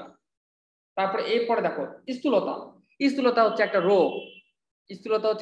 স্থূলতা মানে কি, মোটা হওয়া, মোটা ব্যক্তি, এটা কিন্তু রোগ। যদি আদর্শ দৈহিক ওজনের 20% বা তারও বেশি পরিমাণ মেদ দেহে সঞ্চিত হয় তাকে বলা হয় হচ্ছে স্থূলতা। খুবই ইম্পর্টেন্ট। স্থূলতা কি, দৈহিক ওজনের, আদর্শ দৈহিক ওজনের যদি 20% বা তারও বেশি পরিমাণ যদি চর্বি তোমাদের সঞ্চিত হয় তাহলে আমরা তাকে বলতে পারবো স্থূলতা। আর চিকিৎসা বিজ্ঞানে যে শাখায় স্থূলতার কারণ, প্রতিরোধ, চিকিৎসা এগুলা নিয়ে আলোচনা করা হয় তাকে বলা হয় হচ্ছে বেরিয়াট্রিক। এটা খুবই ইম্পর্টেন্ট। বেরিয়াট্রিক নিচে কোনটি, বা হচ্ছে তোমার হচ্ছে স্থূলতার কারণ, প্রতিকার এবং হচ্ছে তোমার প্রতিরোধ, এই জিনিসগুলো যে বিজ্ঞানে যে শিখে আলোচনা করা হয় তাকে কি বলে, বেরিয়াট্রিক। এখানে স্টার দাও, এটা আসে 5 স্টার দাও। তারপর হচ্ছে বিএমআই, এখানে আমরা বিএমআই নিয়ে পড়াশোনা করবো। বিএমআই মানে হচ্ছে বডি মাস ইন্ডেক্স। এটার একক কি, বিএমআই এর একক কি, এটা আসে কিন্তু। বিএমআই এর পূর্ণরূপ কি, বডি মাস ইন্ডেক্স। এটার একক কি, কেজি পার মিটার স্কয়ার।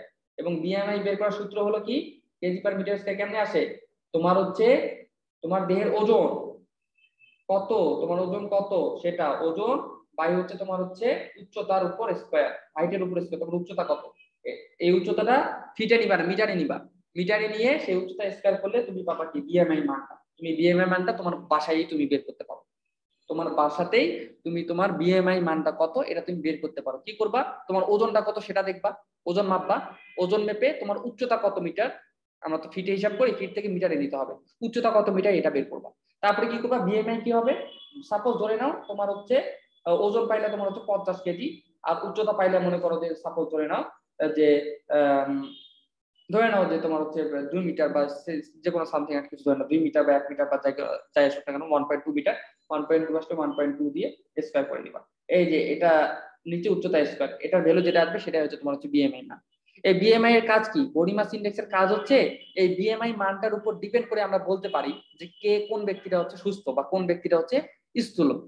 এই যে দেখো বিএমআই এর মানটা হচ্ছে 18.5 এর চেয়ে কম হইলে সে কিন্তু কি, তার শরীরের ওজন কম, মানে চিকন চাকন মানুষ, তার শরীরের ওজন কম, তাকে কি পরিমতো খাবার গ্রহণ করে তার ওজনটা বাড়াইতে হবে।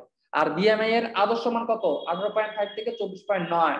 যদি তোমার এই মানটা চলে আসে, বিএমআই মানটা যদি 18.5 থেকে 24.9 এর মধ্যে থাকে তাহলে তুমি সুস্থ, এটা হচ্ছে আদর্শ মান। আর যদি 25 থেকে 29.9 এর মধ্যে, এটা হচ্ছে শরীরের অতিরিক্ত ওজন, এটা হচ্ছে ব্যায়াম করে কমাইতে হবে। যদি 30 পার করে যায় তাহলে এটা হচ্ছে স্থূলতার প্রথম স্তর। যদি 35-এর উপরে স্থূলতার দ্বিতীয় স্তর, 40-এর উপরে অতিরিক্ত মোটা। এটা আসে যে হচ্ছে স্থূলতার দ্বিতীয় স্তর এর জন্য বিএমআই এর মানটা কত, এটা কত, 35 থেকে 39.9, মনে রাখবা। এখন দেখো স্থূলতার কারণে যেসব রোগ হইতে পারে, দেখো খুবই জটিল রোগ হইতে পারে, করোনারি হৃদরোগ, তারপর টাইপ 2 ডায়াবেটিস, তারপর ক্যান্সার হইতে পারে, তারপর হচ্ছে উচ্চ রক্তচাপ থাকে, স্ট্রোক থাকে, তারপর যকৃত পিত্তথলীর অসুখ হইতে পারে, তারপর হচ্ছে স্লিপ অ্যাপনিয়া হইতে পারে, তারপর অস্টিও আর্থ্রাইটিস হইতে পারে, বন্ধ্যাত্ব পর্যন্ত হইতে পারে এই স্থূলতার কারণে। ঠিক আছে, তারপর দেখো কার্বোহাইড্রেট বা শর্করা পরিপাকের রূপরেখা। এই যে কার্বোহাইড্রেট পরিপাকের জন্য যে যে এনজাইম গুলো দায়ী, এই যেখানে নাম দেওয়া আছে, এবং এই এনজাইম গুলো কোথা থেকে নিঃসরণ হয়, এই যে লালারস থেকে টাইলিন আর মল্টেজ, পাকস্থলী থেকে কি নিঃসরণ হয়, এই যে হাইড্রোক্লোরিক অ্যাসিড, তারপর হচ্ছে কি ক্ষুদ্রান্ত থেকে কি নিঃসরণ হয়, এগুলো দেওয়া আছে। তারপর হচ্ছে তোমার হচ্ছে বৃহদন্ত থেকে কি নিঃসরণ হয়, সবগুলো দেওয়া আছে কি কি কাজে লাগে কার্বোহাইড্রেট পরিপাকের জন্য। আর সেগুলা তোমার হচ্ছে কোনটার উপরে অ্যাটাক করে, মানে কোনটার উপরে অ্যাটাক করে, এই যে এটা মানে এটাকে ভেঙে তৈরি করবে কি উৎপন্ন পদার্থ, এটা বিক্রিয়ক, এটা উৎপাদ। এবং এর মধ্যে এনজাইম কোনটা, এই যে মাদকগুলো, এই এনজাইমটা আসে এখানে বলবে। যেমন টাইলিন নামক মল্টের শ্বেতসারকে তোমার হচ্ছে পরিপাক করে সেখান থেকে তৈরি করে কি মল্টোজ বা আইসোমল্টোজ, যেটাই বলো না কেন। তারপর দেখো ক্ষুদ্রান্ত্রের মধ্যে পাওয়া যায় সুক্রেজ নামক এনজাইম। এটা সুক্রোজের উপর কাজ করে সুক্রোজকে ভেঙে সেখান থেকে তৈরি করে গ্লুকোজ ও ফ্রুক্টোজ। এই এনজাইমগুলোর নামগুলো একটু মনে রাখবা, ম্যান্ডেটরি। এই এনজাইমগুলোর নাম, যে শর্করা পরিপাককারী এনজাইম নিচের কোনগুলো।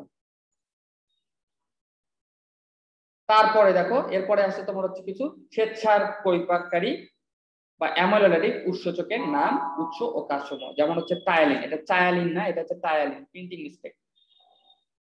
টায়ালিন, টায়ালিন, ঠিক আছে, চায়ালিন না, এটা হচ্ছে টায়ালিন। এটা কোথা থেকে ইনশোর হয় একটু আগে বলছি তো, লালাগঞ্জি থেকে। এটার কাজ কি? কাজ হচ্ছে কি, মানে হচ্ছে তোমার হচ্ছে শর্করাকে তোমার মল্টোজে পরিণত করা, ঠিক আছে, বা মল্টোজকে গ্লুকোজে পরিণত করা।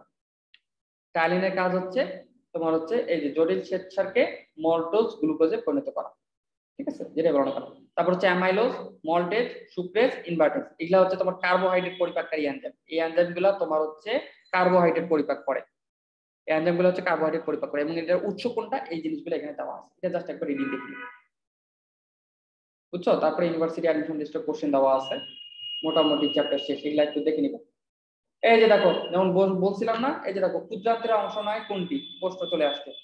Ilium, duodenum, jejunum, caecum. বলো তো কি হবে, একজন বলবা কোনটা হবে? সিকাম হবে।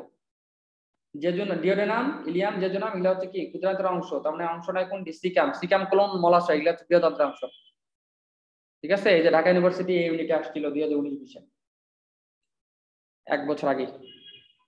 আচ্ছা, আজকের টপিক মোটামুটি আমাদের শেষ। খুবই ভালো ভালো চ্যাপ্টার ছিল এবং খুবই সহজ চ্যাপ্টার ছিল। এখন তোমাদের বাসা করতে হবে এই জিনিসগুলা। আরো কোনো প্রশ্ন আছে তোমাদের? যে দুইজন আছে মনে হয়।